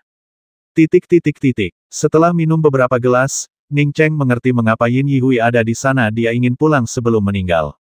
Saudara Yin, aku cukup penasaran, bagaimana kau bisa menderita luka dalam yang begitu parah? Tanya Ning Cheng ketika ada kesempatan. Yang sebenarnya ingin ia tanyakan adalah, mengapa kau masih memiliki aura pembasmi yang begitu mengerikan di era ini? Yin Yihui menatap Ning Cheng dengan curiga, kukira kau tahu apa yang sedang terjadi. Aku baru saja kembali dari perbatasan. Perbatasan? Apakah sedang terjadi perang sekarang? Tanya Ning Cheng heran. Bagaimana mungkin dia baru pergi 2 atau 3 tahun? Bagaimana mungkin ada perang lagi pula? Dunia saat ini sedang dalam kondisi saling pengertian diam-diam, dan seharusnya tidak ada perang. Kalau ini perang, pasti akan berakhir, dan kita tidak akan pernah takut pada siapapun. Sayangnya, Yin Yihui menghela napas, lalu setelah beberapa saat berkata, tapi kau juga bisa menyebutnya perang. Dia tampaknya menyadari bahwa Ning Cheng bahkan tidak tahu hal ini, dan dengan cepat bertanya, Saudara Ning, apakah Anda benar-benar tidak tahu apa yang terjadi? Ning Cheng mengerti bahwa sesuatu yang besar pasti telah terjadi. Saudara Yin, saya sedang belajar kedokteran dengan guru saya di sebuah desa pegunungan terpencil. Saya baru saja keluar dan saya benar-benar tidak tahu apa yang terjadi. Pantas saja, Yin Yihui tidak meragukan kata-kata Ning Cheng. Setelah mengucapkan 2 kata, ia mengambil gelas anggurnya dan meneguknya sekaligus. Setelah jeda yang lama, ia perlahan berkata, 3 tahun lalu, sebuah meteorit besar jatuh di perbatasan antara Rumania dan Rusia. Ini mungkin bukan masalah besar, tetapi apa yang terjadi selanjutnya semakin mengerikan. Meteorit itu membawa sarang serangga besar, dan serangga-serangga raksasa di sarang itu menelan para ilmuwan yang pergi untuk menyelidiki. Kemudian, serangga-serangga yang tak terhitung jumlahnya menetas, dan hanya dalam 1 atau 2 bulan, serangga-serangga ini berkembang biak dan menyebar ke seluruh dunia, dengan cepat menjadi kekuatan yang mengerikan dan mengerikan. Bahkan setelah melawan serangga-serangga ini selama berhari-hari, wajah Yin Yihui masih menunjukkan sedikit ketakutan. Serangga-serangga ini seperti orang gila, menyerang kota-kota tempat tinggal manusia. Dalam waktu singkat, banyak orang telah meninggal dan banyak kota telah hancur. Ning Cheng bertanya dengan kaget, apakah tidak ada tentara? Kalau bukan karena tentara, tempat kita makan ini pasti sudah diserbu serangga. Serangga-serangga ini tingginya beberapa meter. Awalnya, hanya ada satu jenis serangga berbintik kuning dengan paruh runcing, tetapi kemudian, berbagai jenis serangga bermunculan. Sekarang seluruh dunia dikelilingi oleh serangga-serangga ini. Berbagai negara membangun berbagai pertahanan di perbatasan untuk mencegah serangga-serangga ini masuk. Tapi sekarang, serangga-serangga itu semakin banyak, dan mereka semakin membesar, kata Yin Yihui, menunjukkan rasa putus asa. Ning Cheng terdiam sejenak. Pantas saja Yin Yihui sama sekali tidak peduli dengan hidupnya sendiri, rasanya dunia akan kiamat. Ning Cheng semakin mengkhawatirkan Ning Ruolan. Krisis mengerikan seperti itu tersembunyi di balik permukaan yang makmur ini. Untungnya, serangga ini belum bisa terbang, jadi kita masih punya keunggulan mutlak. Tapi siapa yang bisa memastikan apa yang akan terjadi di masa depan? Yin Yihui mendesah, menuangkan segelas anggur lagi untuk dirinya sendiri, dan menghabiskannya sekaligus. Ning Cheng terdiam. Sambil mengkhawatirkan Ning Ruolan, ia juga bertanya-tanya apakah serangga-serangga ini ada hubungannya dengan dirinya. Tulisan ini awalnya diterbitkan 3 tahun lalu oleh Mutiara Xuan Huang, entah bagaimana muncul dan mendarat di atasnya. Dan meteorit itu juga terjadi 3 tahun lalu, kebetulannya sungguh luar biasa. Jika meteorit ini dibawa oleh Mutiara Xuan Huang, maka mungkin saja itu memang ada hubungannya dengan dirinya. Ning Cheng mendesah dalam hati, meskipun itu bukan di bawah kendalinya. Namun, ia sudah memutuskan bahwa, terlepas dari apakah itu ada hubungannya dengan dirinya atau tidak, ia akan membasmi semua serangga ini sebelum pergi.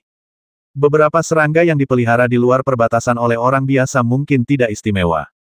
Melihat Ning Cheng terdiam, Yin Yihui tiba-tiba mengeluarkan batu halus seukuran buah lengkeng dan menyerahkannya kepada Ning Cheng, sambil berkata, ini adalah inti dari cacing bintik kuning. Tingkat kultivasi saya saat ini sepenuhnya berkat kultivasi dengan inti cacing bintik kuning. Ini adalah perolehan terbesar saya, dan saya enggan menggunakannya. Saya membasmi cacing bintik kuning setinggi 2 zang dan mendapatkan ini. Saudara Ning, jika kamu ingin lebih maju dalam seni bela diri, dengarkan saudaramu dan pergilah ke perbatasan.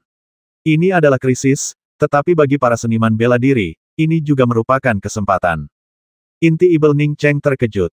Saat tatapannya tertuju pada batu yang diberikan Yin Yihui, ia menyadari bahwa itu bukanlah inti serangga, melainkan inti Ibel asli. Ning Cheng sangat memahami inti Ibel. Beberapa binatang buas yang hampir menjadi binatang Ibel, atau bahkan beberapa binatang buas, akan membentuk inti Ibel. Inti Ibel di tangan Yin Yihui telah mencapai tingkat 1, menunjukkan bahwa inti tersebut milik binatang Ibel tingkat 1. Ketika beberapa binatang Ibel tingkat tinggi mencapai tingkat 5, inti Ibel mereka dapat mengalami transformasi, memadat menjadi inti Ibel. Inti Ibel dan pil Ibel merupakan hal yang dibutuhkan oleh para kultivator tingkat rendah.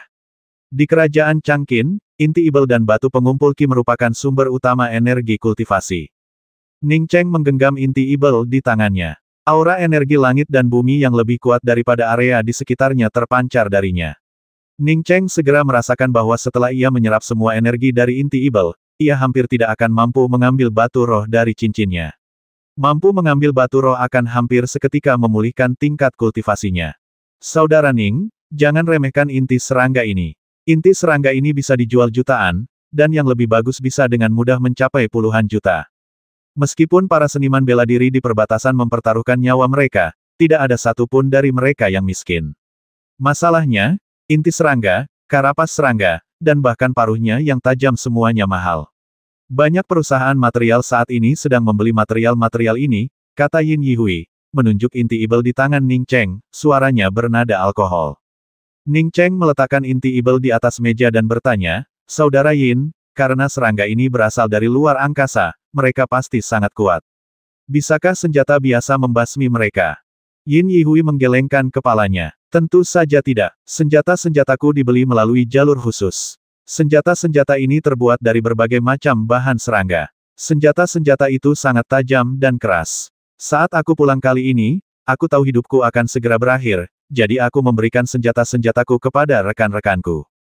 Ning Cheng mengangguk itu masuk akal. Tidak ada artefak magis di bumi, dan senjata biasa tidak bisa membasmi serangga ini. Saudara Yin, meskipun serangga ini banyak, bukankah tentara akan meluncurkan bom pembakar atau peluru artileri pemusnah massal? Tanya Ning Cheng ragu. Meskipun berasal dari dunia kultivasi, ia belum pernah mengalami perang serangga berskala besar. Ia pernah melihat gelombang pasang monster Ibel, tetapi itu adalah pertempuran antara dua pihak yang berkekuatan magis, dan ia pernah berpartisipasi dalam pertempuran semacam itu. Yin Yihui mendesah, Saudara Ning, kau belum pernah ke medan perang, jadi kau tidak tahu betapa gawatnya situasi ini. Bisakah serangga-serangga itu dimusnahkan sepenuhnya? Jumlah mereka praktis tak terbatas. Kau mungkin membasmi jutaan hari ini, tetapi besok kau akan menemukan masih banyak serangga di luar sana. Kemampuan reproduksi serangga-serangga itu terlalu kuat. Selama ada induk serangga, serangga-serangga ini tidak akan pernah punah. Militer juga telah berusaha menemukan induk serangga itu, tetapi aura yang dipancarkan serangga itu begitu kuat sehingga radar pun tak dapat mendeteksinya. Kemudian, semua orang belajar pelajaran berharga: pertahankan perbatasan dan hindari memprovokasi pihak lain. Serangga-serangga ini tidak melancarkan serangan berskala besar, serangan berskala kecil mereka semua berhasil ditangkis. Lagi pula, bahkan jika kita tidak menyerang mereka, mereka akan saling bertarung, siapa yang terkuat yang akan bertahan, dan mereka yang tersisa akan menjadi yang terkuat. Ning Cheng mengerutkan kening. Berasal dari dunia kultivasi, ia tentu tahu binatang Ibel mana yang paling kuat dan serangga Ibel mana yang paling menakutkan. Yang paling menakutkan adalah serangga yang melahap dan berevolusi sendiri ini. Serangga ini melahap yang lemah, dan semakin kuat setiap tahunnya. Meskipun pendekatan militer mungkin untuk sementara melindungi perbatasan, bertahun-tahun kemudian, setelah serangga ini berevolusi sepenuhnya, bahkan pertahanan terkuat pun akan menjadi tidak berguna. Untuk mencegah serangga masuk, berbagai negara telah membangun tembok laser di sepanjang perbatasan mereka. Tembok laser ini sangat mahal, tetapi efektif mencegah serangga masuk. Sejak negara-negara membangun tembok laser ini, pertempuran jauh lebih sedikit, dan negara menjadi jauh lebih damai. Untuk mencegah seniman bela diri tertinggal, militer juga mengizinkan mereka memasuki wilayah serangga dan melawan mereka, jelas Yin Yihui, tetapi matanya juga menunjukkan kekhawatiran, jelas menyadari bahwa ini bukanlah solusi jangka panjang. Namun, Ning Cheng tidak menghiraukan kata-kata Yin Yihui, ia malah merasakan gelombang kegembiraan. Kunci dari kawanan serangga ini adalah induk serangga. Begitu ia menangkapnya, ia akan memiliki pasukan serangga yang tak tertandingi kekuatannya setelah kembali ke dunia kultivasi. Memikirkan pertarungannya dengan orang lain, mata Ning Cheng semakin berbinar saat ia mampu memanggil kawanan serangga tak berujung hanya dengan lambaian tangannya. Sama seperti ketika ia menjual embun roh pembersih di puncak Gunung Panjiao, jika ia memiliki pasukan serangga level 9 yang tak terhitung jumlahnya di atas kepalanya, siapa yang berani bicara dengannya, bahkan para kultivator di tahap jiwa baru lahir pun harus memperhatikan suasana hatinya. Namun, Ning Cheng mendesah putus asa saat memikirkan bahwa membudidayakan serangga ini akan membutuhkan bahan dan sumber daya yang tidak ada habisnya. Namun, apapun yang terjadi, ia bertekad untuk memiliki ratu serangga ini. Membawa ratu serangga itu bersamanya berarti, seperti yang dikatakan saudara Chang Wei, ketika mereka menjelajahi alam semesta, memiliki pasukan serangga akan sangat mengesankan. Saya hanya tidak tahu jenis serangga apa ini, atau apakah ini jenis yang berkualitas tinggi. Saudara Yin, aku ingin membicarakan sesuatu denganmu, kata Ning Cheng, mengesampingkan pikirannya. Yin Yihui meletakkan sumpitnya. Saudara Ning, tolong bicara. Meskipun ini pertemuan pertama kita merasa seperti teman lama. Mungkin saya akan membutuhkan bantuan Anda di masa mendatang. Setelah mengetahui bahwa Ning Cheng adalah seorang seniman bela diri, Yin Yihui berusaha berteman dengannya. Di era itu, menjadi seorang seniman bela diri adalah simbol kekayaan dan keamanan. Ning Cheng tidak memiliki masa depan, tetapi ia masih memiliki istri dan seorang putra. Mengenal seniman bela diri lain berarti memiliki sumber dukungan lain. Saudara Yin, inti serangga ini sangat berguna bagi saya. Saya ingin tahu apakah Anda bersedia melepaskannya, tanya Ning Cheng langsung. Jika Yin Yihui setuju, ia bisa memulihkan sebagian kultivasinya malam ini. Jika Yin Yihui tidak mau, ia harus membuang waktu lagi untuk memulihkan kultivasinya. Yin Yihui tertawa terbahak-bahak, saudara Ning, ambillah. Aku memberikannya sebagai hadiah untukmu. Hari-hariku sudah dihitung. Ning Cheng menyela Yin Yihui sambil tersenyum, saudara Yin, kau salah. Seharusnya kau bilang kalau kau tidak bertemu denganku, hidupmu memang sudah dihitung. Sekarang setelah kau bertemu denganku, luka dalammu tidak perlu dikhawatirkan. Yin Yihui tertegun selama 3 detik sebelum tiba-tiba berdiri. Saudara Ning, kau bilang kau bisa menyelamatkanku. Tak seorang pun ingin mati jika bisa menghindarinya, bahkan seseorang yang tak kenal takut seperti Yin Yihui sekalipun. Ia takut mati bukan karena ia telah melihat terlalu banyak rekan berjadewa di sampingnya, ia telah menyaksikan terlalu banyak hidup dan telah mati rasa terhadapnya. Kini, kembali ke kota yang ramai, mati rasa ini mulai berubah. Memikirkan istri dan anak-anaknya yang akan segera ia temui, ia hanya bisa menggunakan alkohol untuk menutupi hasratnya untuk hidup. Sekarang Ning Cheng berkata dia bisa menyelamatkannya, jantungnya yang tadinya tidak aktif langsung berdebar kencang. Ning Cheng berkata dengan yakin, tentu saja aku bisa menyelamatkanmu, dan ada lebih dari satu cara. Cara pertama adalah menunggu semalaman, dan besok aku akan menyiapkan pil yang akan menyembuhkanmu saat itu juga. Cara kedua adalah mengajarimu teknik pernapasan sekarang, yang akan menyembuhkanmu hanya dalam 3 hari. Selain itu, metode kedua juga dapat memperkuat ki sejatimu, memungkinkanmu mencapai tingkat yang lebih tinggi.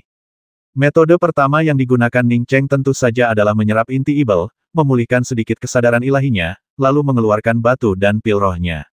Untuk luka dalam Yin Yihui, pil penyembuh sederhana sudah cukup. Metode kedua adalah metode kultivasi yang digunakan oleh para seniman bela diri di benua Yixing. Ning Cheng memiliki teknik kultivasi ini, yang tidak berguna baginya, tetapi ia bisa memberikannya kepada Yin Yihui. Aku mau cara kedua, kata Yin Yihui tanpa ragu. Bertahan hidup di era ini membutuhkan kekuatan, dan lebih banyak kekuatan lagi. Lagi pula, siapa tahu dia akan terluka lagi nanti dia hanya punya satu pil. Baiklah, mari kita cari tempat tinggal dulu, dan kemudian aku akan mengajarimu cara mengolah ki sejati. Ning Cheng segera berdiri, dia bahkan lebih bersemangat daripada Yin Yihui untuk memulihkan kultivasinya. Di Hotel Hayuntian, Yin Yihui memesan 2 kamar deluxe. Bagi para seniman bela diri yang kembali dari perbatasan, uang bukanlah masalah, terutama karena semua hotel menawarkan diskon setengah harga. Ning Cheng mengajarkan Yin Yihui serangkaian teknik sirkulasi Qi, sementara dia sendiri kembali ke kamarnya dan segera menggunakan inti ibel untuk memulihkan kesadarannya. 2 jam kemudian, inti ibel di tangan Ning Cheng masih ada, tetapi energi vitalnya telah diserap sepenuhnya. Indra kedewaan Ning Cheng akhirnya pulih sedikit, dan ia nyaris tidak berhasil memfokuskannya pada cincin itu, mengeluarkan batu roh darinya dengan lambaian tangannya. Pada saat yang sama, Ning Cheng memanggil Grey Dudu. Aku ingin berkultivasi, kau jaga pintunya untukku. Ning Cheng berkata begitu kepada Grey Dudu, lalu setumpuk besar batu spiritual berubah total menjadi energi spiritual dan mengalir ke tubuh Ning Cheng. Batu roh bermutu tinggi jauh lebih unggul daripada inti ibel bermutu rendah, kecepatan penyerapan dan kemurniannya berkali-kali lipat lebih tinggi. Hanya dalam setengah hari, setumpuk batu roh berubah menjadi debu, dan kultivasi Ning Cheng telah pulih ke tingkat ke-6 pengumpulan Qi. Ia kemudian melepaskan lebih banyak batu roh, kali ini menyerapnya dengan kecepatan yang bahkan lebih cepat. Seiring Ning Cheng terus mengonsumsi batu roh, kultivasinya pun terus meningkat. Hanya dalam 5 hari, kultivasi Ning Cheng langsung mencapai tingkat ke-7 alam kondensasi. Begitu dia pulih ke tingkat ke-4 alam pembentuk ilahi, separuh masa hidupnya akan kembali, dan rambutnya akan berubah hitam seluruhnya. Yin Yihui mondar-mandir dengan cemas di luar kamar Ning Cheng, sulit menggambarkan perasaannya saat ini. Luka-lukanya tidak hanya sembuh total, tetapi kekuatannya juga meningkat pesat. Seharusnya ini menjadi momen yang sangat membahagiakan dan menyenangkan, tetapi Ning Cheng tidak keluar selama 5 hari 5 malam. Jika Ning Cheng tidak mengatakan bahwa berapapun hari ia di dalam kamar, ia tidak boleh mengetuk pintu, ia pasti sudah mendobrak masuk sejak lama. Tepat saat Yin Yihui mondar-mandir dengan cemas, pintu kamar Ning Cheng tiba-tiba terbuka. "Kakak Ning," seru Yin Yihui penuh semangat. Mereka akhirnya keluar. Ia sepertinya merasakan Ning Cheng berbeda, tetapi ia tidak bisa menjelaskan apa yang berbeda. "Lumayan, luka dalammu sudah sembuh total." Ning Cheng sedang senang dan menepuk bahu Yin Yihui. "Apa ini?" tanya Yin Yihui terkejut ketika melihat makhluk abu-abu itu melompat tepat ke bahu Ning Cheng. Jika itu kucing yang melompat setinggi itu, dia pasti tidak akan peduli. Tapi ini jelas hewan yang tampak seperti anak guk-guk, tapi tidak sepenuhnya mirip guk-guk. "Oh, ini salah satu hewan peliharaanku, jangan khawatir," kata Ning Cheng sambil tersenyum. Jika Yin Yihui tahu Grey Dudu cukup kuat untuk membasminya seketika, ia bertanya-tanya apa yang akan dipikirkannya.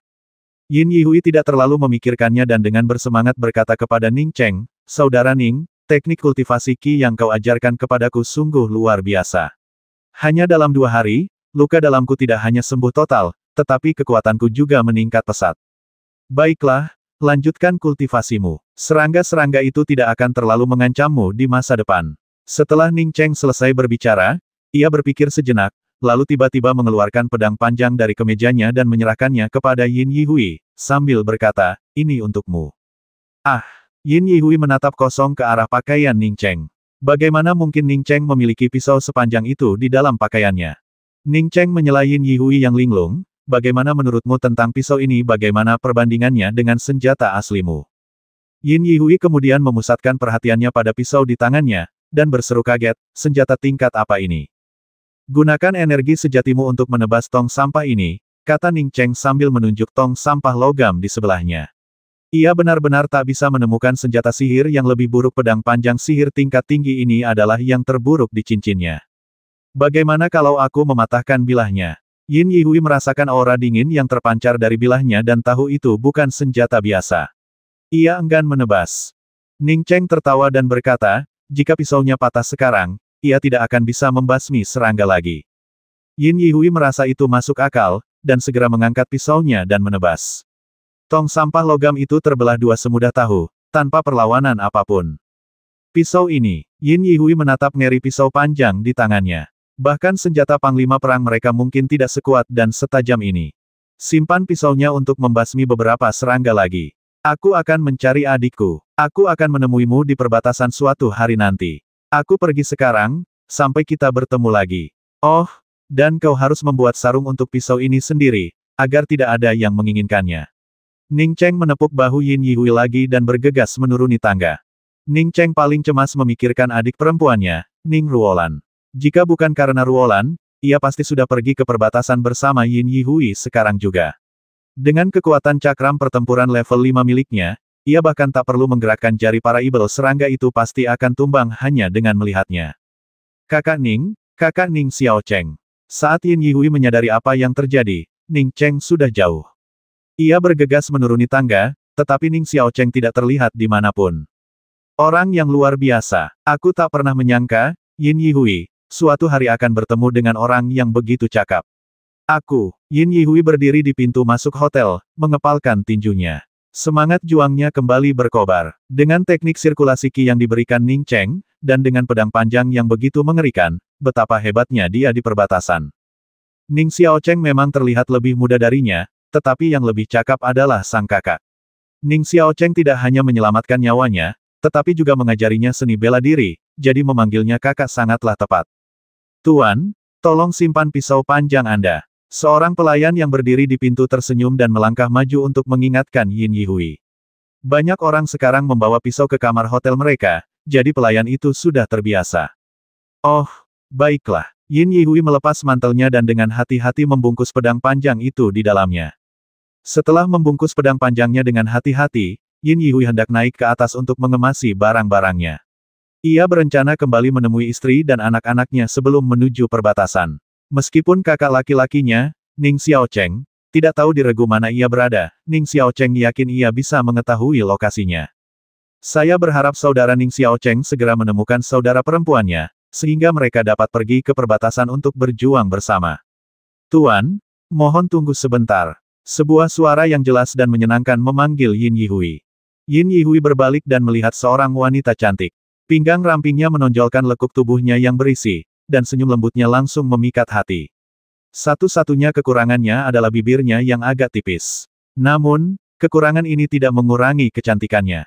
Kau memanggilku Yin Yihui bukanlah orang yang sombong sejak awal, dan karena lawan bicaranya wanita yang begitu cantik, ia pun berhenti. Dengan kekuatannya yang meningkat, luka-lukanya yang telah sembuh total, dan ia telah bertemu dengan seorang master seperti Ning Xiao Cheng, suasana hatinya pun menjadi sangat menyenangkan. Ya, namanya Zheng Jiyun, dan dia bekerja di Juqiang Materials Co., Ltd. Ini kartu nama saya. Zheng Jiyun mengeluarkan kartu nama dari tas tangannya dan menyerahkannya kepada Yin Yihui. Yin Yihui segera mengambil kartu nama itu dan berkata, nama saya Yin Yihui. Saudara Yin tampak seperti pahlawan, dia pasti baru saja kembali dari perbatasan, kan, kata Zheng Jiyun sambil tersenyum. Yin Yihui tersenyum. Ya, saya baru saja kembali dari perbatasan. Yang paling aku kagumi adalah prajurit seperti saudara Yin yang mempertahankan perbatasan. Zheng Jiyun berkata dengan kekaguman yang lebih besar, ketulusannya tidak meninggalkan ruang untuk keraguan. Yin Yihui tersenyum tipis, tanpa menjawab. Ia bukan sekadar prajurit biasa, ia adalah perwira tempur bintang 5. Di perbatasan, standar baru ditetapkan untuk semua seniman bela diri berdasarkan kekuatan dan jumlah serangga yang mereka basmi, membagi mereka menjadi prajurit, perwira perang, jenderal perang, dan komandan perang. Setiap tingkatan dibagi lagi menjadi tingkatan bintang 5, dan saat ini ia adalah perwira perang bintang 5.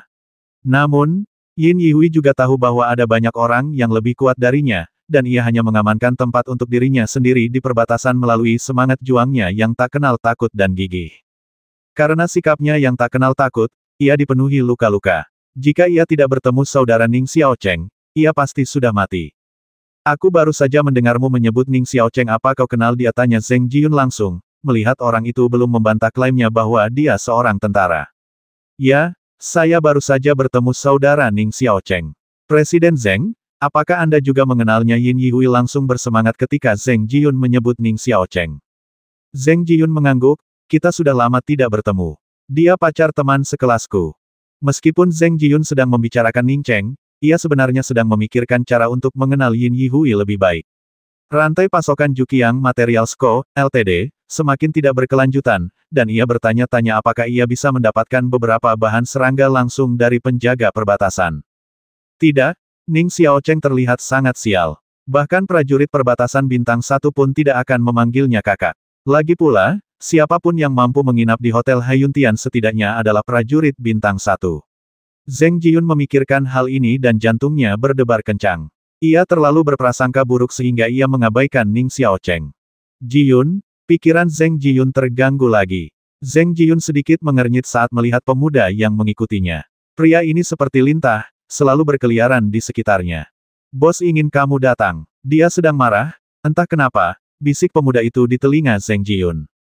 Mendengar bosnya marah, Zheng Jiyun tidak lagi peduli untuk menjalin hubungan dengan Yin Yihui. Ia segera menyapa Yin Yihui dan bergegas masuk ke hotel. Setelah Zheng Jiyun pergi, pemuda itu menatap Yin Yihui dengan dingin dan berkata, tidak sembarang orang bisa berbicara denganmu. Jaga ucapanmu. Yin Yihui bahkan tidak menjawab. Ia hanya mengangkat tangannya dan menamparkan pemuda itu, membuatnya terlempar beberapa meter jauhnya. Pemuda itu memuntahkan darah bercampur darah dari giginya. Saat itu, pemuda itu merasa seperti disambar petir yang tak terhitung jumlahnya di telinganya. Beraninya kau memukulku, pemuda itu menunjuk Yin Yihui, nadanya dipenuhi rasa tidak percaya dan amarah. Tamparan ini bisa saja melumpuhkan salah satu telinganya. Yin Yihui, sambil membawa pakaiannya, perlahan berjalan mendekati pemuda itu, mengeluarkan sebuah kartu, dan memegangnya di bawah tatapannya. Silakan ikut mencari masalah denganku. Lagi pula, perlu kukatakan padamu, tidak sembarang orang bisa mengancam orang lain. Setelah berkata demikian, Yin Yihui mengangkat kakinya dan menyeka darah dari mulut pemuda itu dengan telapak kakinya. Jangan pengecut dan mengecewakanku.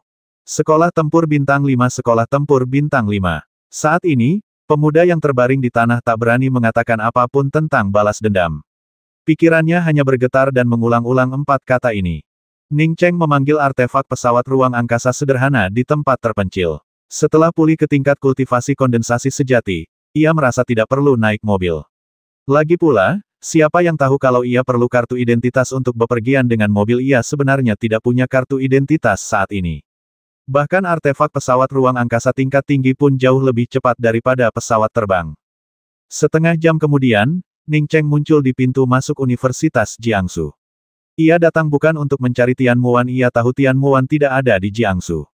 Ia datang untuk menemukan tusuk rambut mutiara yang dibuang Tian Muan ke selokan bertahun-tahun lalu. Ia datang dari Haidu, pertama kali singgah di Universitas Jiangsu, dan memutuskan untuk datang dan melihatnya. Ning Cheng adalah orang yang sentimental. Sepasang jepit rambut mutiara ini awalnya ditujukan untuk kerabat terdekatnya. Ia memberikan satu kepada adik perempuannya, Ruolan, dan ia yakin ia dapat menemukan yang satunya lagi dengan akal sehatnya. Sayangnya, meskipun Ning Cheng berulang kali memindai selokan dengan indera ilahinya, ia tidak menemukan setitik pun jejak bunga mutiara. Ning Cheng menduga bunga mutiara itu pasti sudah dibersihkan, dan terpaksa pergi. Setengah jam kemudian, Ning Cheng tiba di Institut Bahasa Asing Jiangsu. Berdiri di bawah gedung asrama putri, ia mengamati gedung itu dengan indera kedewaannya, untuk berjaga-jaga. Sayangnya, ia tidak mengenali satu pun gadis di asrama Ruolan. Anak guk-guk yang menggemaskan. Seru sebuah suara betina yang jelas terdengar dari kejauhan, jelas melihat anak guk-guk abu-abu berenang di dekatnya. Xiao Chang, lihat cara guk-guk ini menatapmu. Apa tidak ada sedikit pun rasa jijik di matanya, kata gadis lain dengan keras, seolah-olah dia telah menemukan sesuatu yang baru. Ada sedikit rasa jijik di tatapannya. Anak laki-laki di sebelahnya jelas juga menyadari tatapan jijik Hui Dudu. Ning Cheng melambaikan tangannya, Grey Dudu, ayo pergi. Mengingat kemampuannya yang tumpul dan lemah, akan aneh jika ia tidak memandang rendah para siswa biasa ini. Grey Dudu berjalan ke belakang Ning Cheng dan mengibaskan ekornya. Oh, kamu Ning Xiao Cheng, salah satu gadis berseru kaget. Ning Cheng sangat gembira ketika mendengar seseorang mengenalinya. Apakah ia bertemu seseorang yang dikenalnya lagi? Gadis yang mengenalinya tampaknya berusia awal 20-an, berkulit cerah dan berwajah cukup cantik. Namun, Ning Cheng yakin ia belum pernah melihat gadis ini sebelumnya. Siapa kamu? Tanya Ning Cheng bingung. Namaku Li Xiyun. Aku dulu sekamar dengan adikmu, Ning Ruolan. Sebelum gadis berkulit putih itu selesai berbicara, Ning Cheng melangkah maju dengan penuh semangat. Tindakan Ning Cheng membuat Li Xiyun tanpa sadar mundur selangkah. Ning Cheng sama sekali tidak menyadari semua ini. Ia hampir meraih tangan Li Xiyun dan bertanya, permisi, apakah Anda kenal adik saya? Di mana Ruolan? Jangan terburu-buru, masalah ini tidak bisa dijelaskan hanya dengan beberapa kata. Ayo kita cari tempat duduk, dan aku akan menceritakannya perlahan, kata Li Xiyun dengan nada lembut. Ia tahu bahwa setelah beberapa tahun, Ning Xiao Cheng tampaknya tidak dalam kondisi yang baik. Dulu, ketika ia dan Ning Ruolan berbagi kamar asrama, ia pernah melihat Ning Xiao Cheng menunggu Ruolan di lantai bawah melalui jendela. Saat itu, Ning Xiaocheng masih tampak muda dan belum berpengalaman. Sekarang, Ning Cheng tampak sedikit lelah, perasaan yang mengejutkan Li Xiyun. Namun, bagaimanapun juga, Ning Cheng telah lama kehilangan kepolosan masa mudanya. Li Xiyun teringat suatu ketika ia sedang memandangi Ning Xiaocheng di asrama. Ning Ruolan bahkan bercanda, bagaimana kalau aku jodohkan kau dengan kakakku meskipun bercanda, Li Xiyun sebenarnya mengamati Ning Xiaocheng dengan saksama. Namun, Ning Ruolan tidak pernah mengatakan itu lagi. Menjelang kelulusan, Ning Ruolan kembali menangis, mengatakan bahwa kakaknya telah menghilang. Baru pada saat itulah Li Xiyun mengetahui bahwa Ning Xiaocheng telah dicampakkan oleh seorang pacar, yang menyebabkan Ning Xiaocheng menghilang. Oke, ayo cepat cari tempat yang tenang. Kata Ning Cheng cepat, tidak peduli dengan hal lain. Li Xiyun tersadar dari linglungnya dan cepat menjawab, oke. Setelah mengatakan itu, ia menoleh ke pria dan wanita di sebelahnya dan berkata, Xiao Chang, Dong Zhen, aku tidak akan tinggal bersamamu seperti orang ketiga. Ingat untuk meneleponku ketika kalian kembali. Ketika Ning Cheng tiba di kedai kopi di luar kampus bersama Li Xiyun, ia perlahan-lahan menenangkan hatinya yang gelisah dan mencoba melembutkan nada bicaranya, maaf, aku agak gelisah tadi. Bukankah kamu sudah lulus beberapa tahun yang lalu, kenapa kamu masih di sini? Meskipun Ning Cheng ingin tahu keberadaan Ruolan, dia juga tahu bahwa akan sangat tidak sopan jika berpura-pura tidak tahu bahwa Li Xiyun ada di sini. Saya tetap mengajar di universitas, sekarang saya dosen. Kita bicarakan nanti saja. Saya ingin bercerita tentang Ruolan. Mengetahui Ning Cheng cemas, Li Xiyun langsung ke intinya. Melihat ekspresi cemas dan khawatir Ning Cheng, Li Xiyun menghela napas dalam hati dan menenangkan diri sebelum berkata, 3 tahun yang lalu, ketika kita akan lulus, Ruolan mengetahui hilangnya dirimu. Dia pergi ke Universitas Jiangsu untuk menghadapi pacarmu, tetapi kekuatan pacarnya jauh melampaui kemampuan Ruolan. Untungnya, pacarmu cukup rasional untuk mencegah keluarganya mencelakai Ruolan. Ning Cheng mulai cemas. Ia akhirnya mengerti mengapa Tian Muan tidak mau menjawab pertanyaan adiknya, itu karena masalah ini. Untungnya, keluarga Tian tidak melakukan apapun pada Ruolan, kalau tidak, ia pasti sudah menghabisi siapapun yang telah menyakiti Ruolan. Melihat Ning Cheng tidak menunjukkan banyak ekspresi ketika mendengar tentang pacarnya, Li Xiyun tahu bahwa Ning Cheng dan pacar sebelumnya mungkin tidak ada hubungannya lagi. Setelah Ruolan kembali, dia menangis di asrama selama 2 hari. Jika Daixin tidak merawat dan menghiburnya di setiap langkah, Ruolan pasti sudah menangis terseduh-seduh. Li Xiyun mengenang betapa menyedihkannya Ning Ruolan saat itu, dan itu masih membuatnya merasa sedih, bahkan matanya memerah. Ning Cheng berdiri, membungkuk pada Li Xiyun, dan berkata, Saudari Xiyun, terima kasih telah merawat Ruolan. Ning Cheng bahkan tidak perlu bertanya.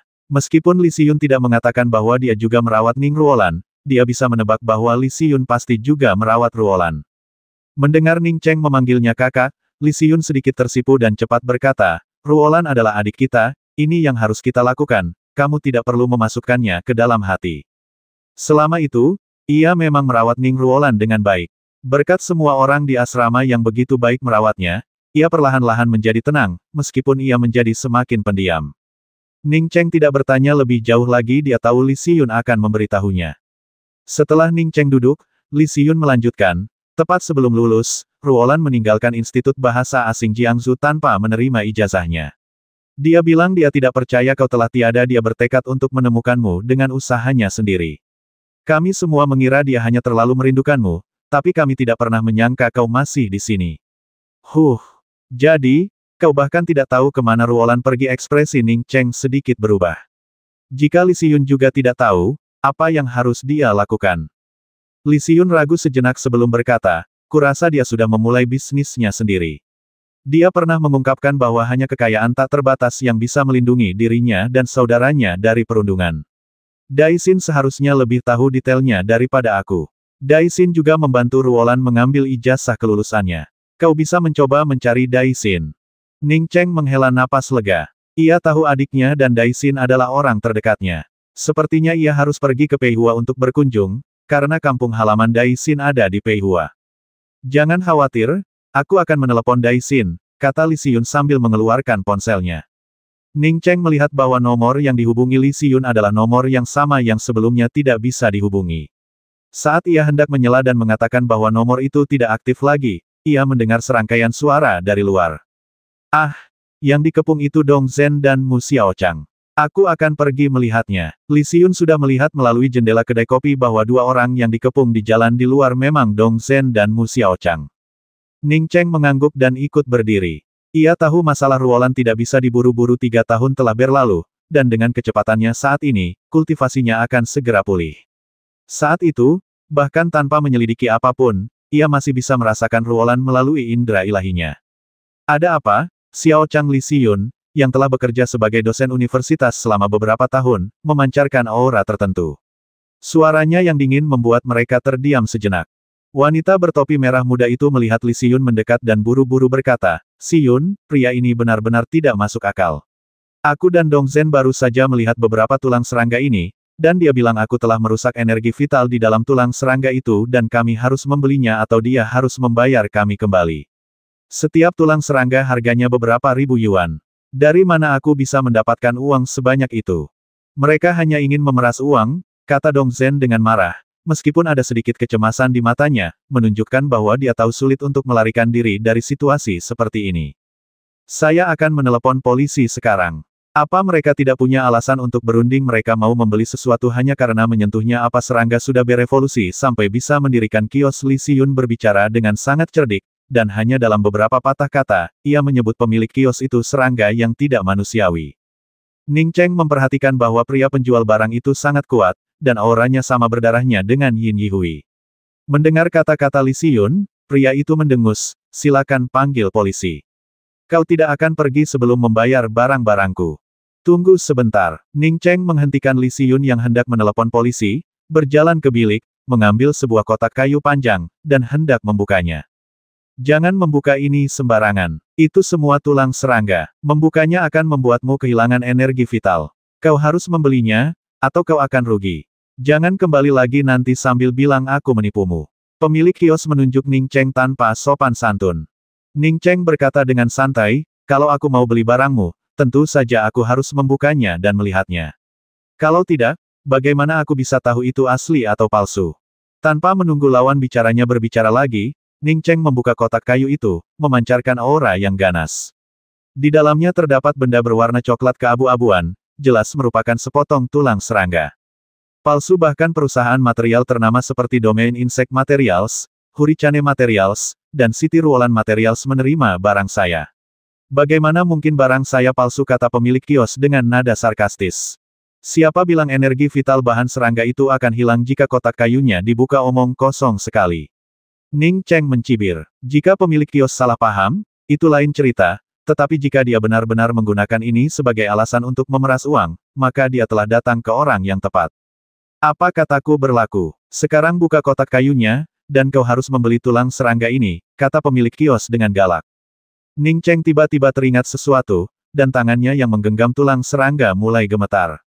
Pemilik kios baru saja menyebutkan sebuah perusahaan bernama Cheng Ruolan Materials. Mungkinkah nama itu Ruolan? Ia teringat Li Xiyun yang mengatakan bahwa Ruolan mungkin sedang memulai bisnis. Di zaman sekarang, apa yang lebih menguntungkan daripada perusahaan material yang baru berdiri? Kemungkinan besar Cheng Ruolan Materials dimiliki oleh Ruolan. Orang-orang di sekitar Ning Cheng memperhatikan tangannya gemetar dan menyadari bahwa ia hanyalah macan kertas. Ia pun mundur dengan ancaman sekecil apapun.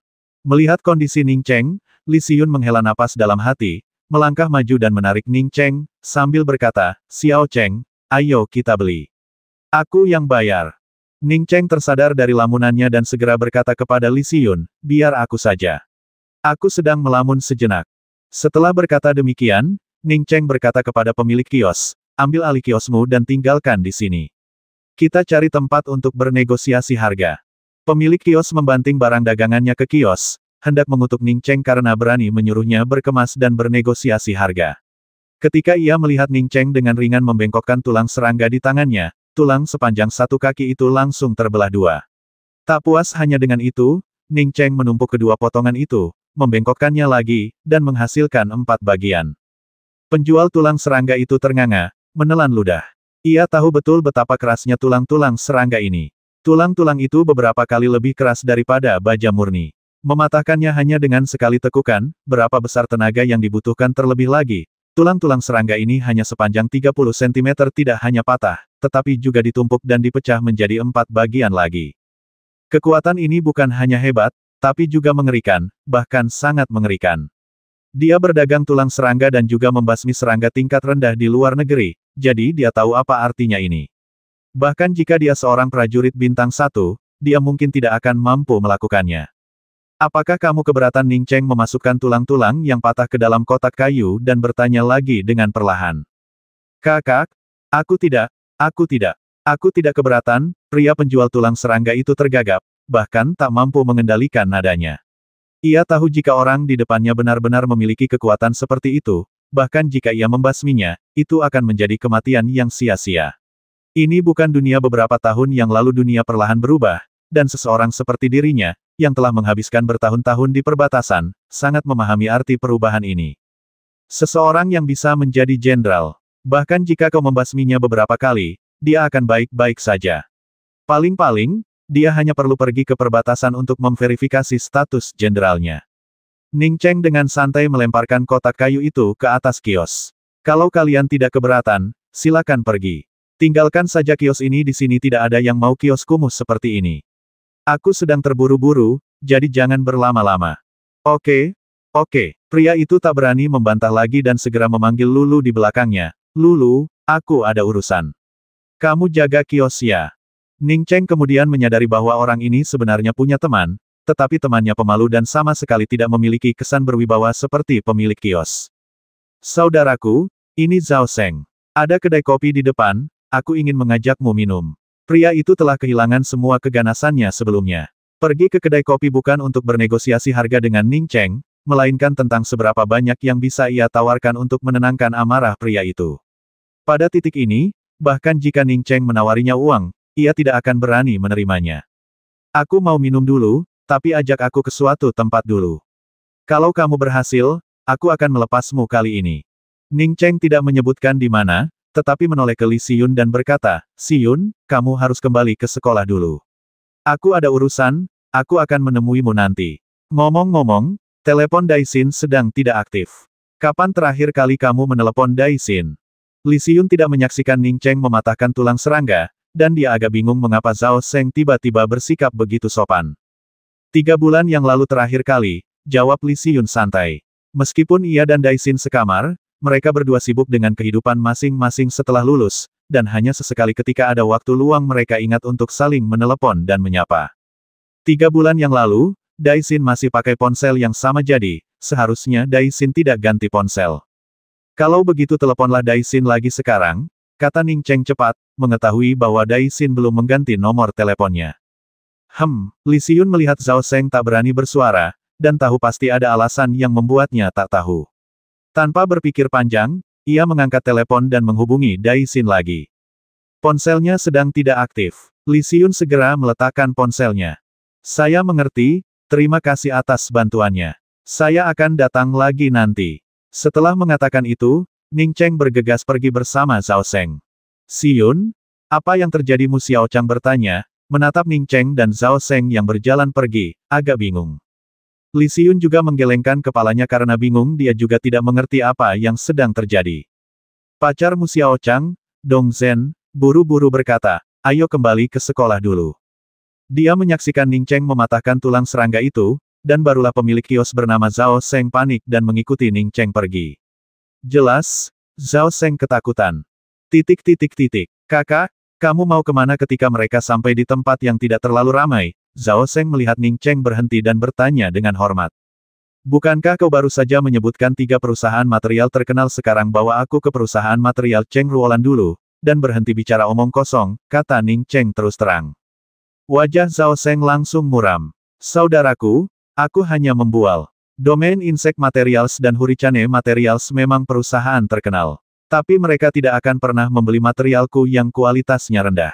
Aku menjual semua materialku ke Cheng Ruolan Materials. Aku hanya melebih-lebihkan, saudaraku. Ning Cheng mengira perusahaan saudara perempuannya terkenal, tetapi sekarang, mendengar kata-kata Zhao Seng, ia agak terkejut. Ia kemudian menyadari bahwa Ruolan pasti telah bekerja sangat keras untuk memulai bisnisnya sendiri. Kalau tidak, ia tidak akan menerima materi serendah itu dari Zhao Seng. Ning Cheng merasakan kesedihan di hatinya. Ruolan benar-benar telah menanggung begitu banyak kesulitan selama bertahun-tahun. Kalau begitu langsung saja ke perusahaan Cheng Ruolan, jangan berlama-lama. Ning Cheng menarik napas dalam-dalam, nadanya berubah dingin.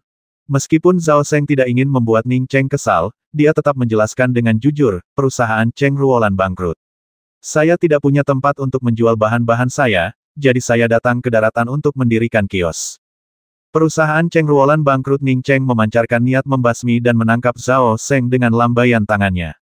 Zhao Seng dicengkeram Ning Cheng seperti sedotan yang mematahkan punggung unta. Ketakutan, ia segera berkata, "Kak, saya tidak tahu apakah sudah tutup. Perusahaannya tutup, dan saya sudah ke sana beberapa kali, tetapi tidak ada yang datang." Ning Cheng melonggarkan cengkeramannya dan melemparkan Zhao Seng ke tanah. Di mana perusahaan Cheng Ruolan bawa aku ke sana sekarang? Ning Cheng sangat menyadari kemampuan Ruolan. Jika perusahaannya berkembang pesat, kesuksesannya pasti akan semakin meningkat, dan mustahil perusahaan itu akan bangkrut. Bahkan Zheng Jiyun bisa menjadi wakil presiden penjualan sebuah perusahaan material, jadi kemampuan Ruolan jelas jauh lebih unggul daripada Zheng Jiyun. Ini bukan karena hubungannya dengan Ruolan, tetapi karena dia tahu kemampuan Ruolan. Ya, perusahaan material Cheng Ruolan ada di kota Qiang, dekat kota Jing. Tidak ada penerbangan langsung, hanya kereta api, yang memakan waktu 36 jam. Sebelum Zhao Seng sempat menyelesaikan ucapannya, dia merasakan sakit yang tajam di lehernya, lalu semuanya menjadi gelap, dan dia pun langsung pingsan. Setelah membuat Zhao Seng pingsan, Ning Cheng segera meluncurkan pesawat ruang angkasanya dan bergegas keluar dari Jiangsu. Ning Cheng belum pernah ke kota Qiang, tetapi ia tahu tempat ini.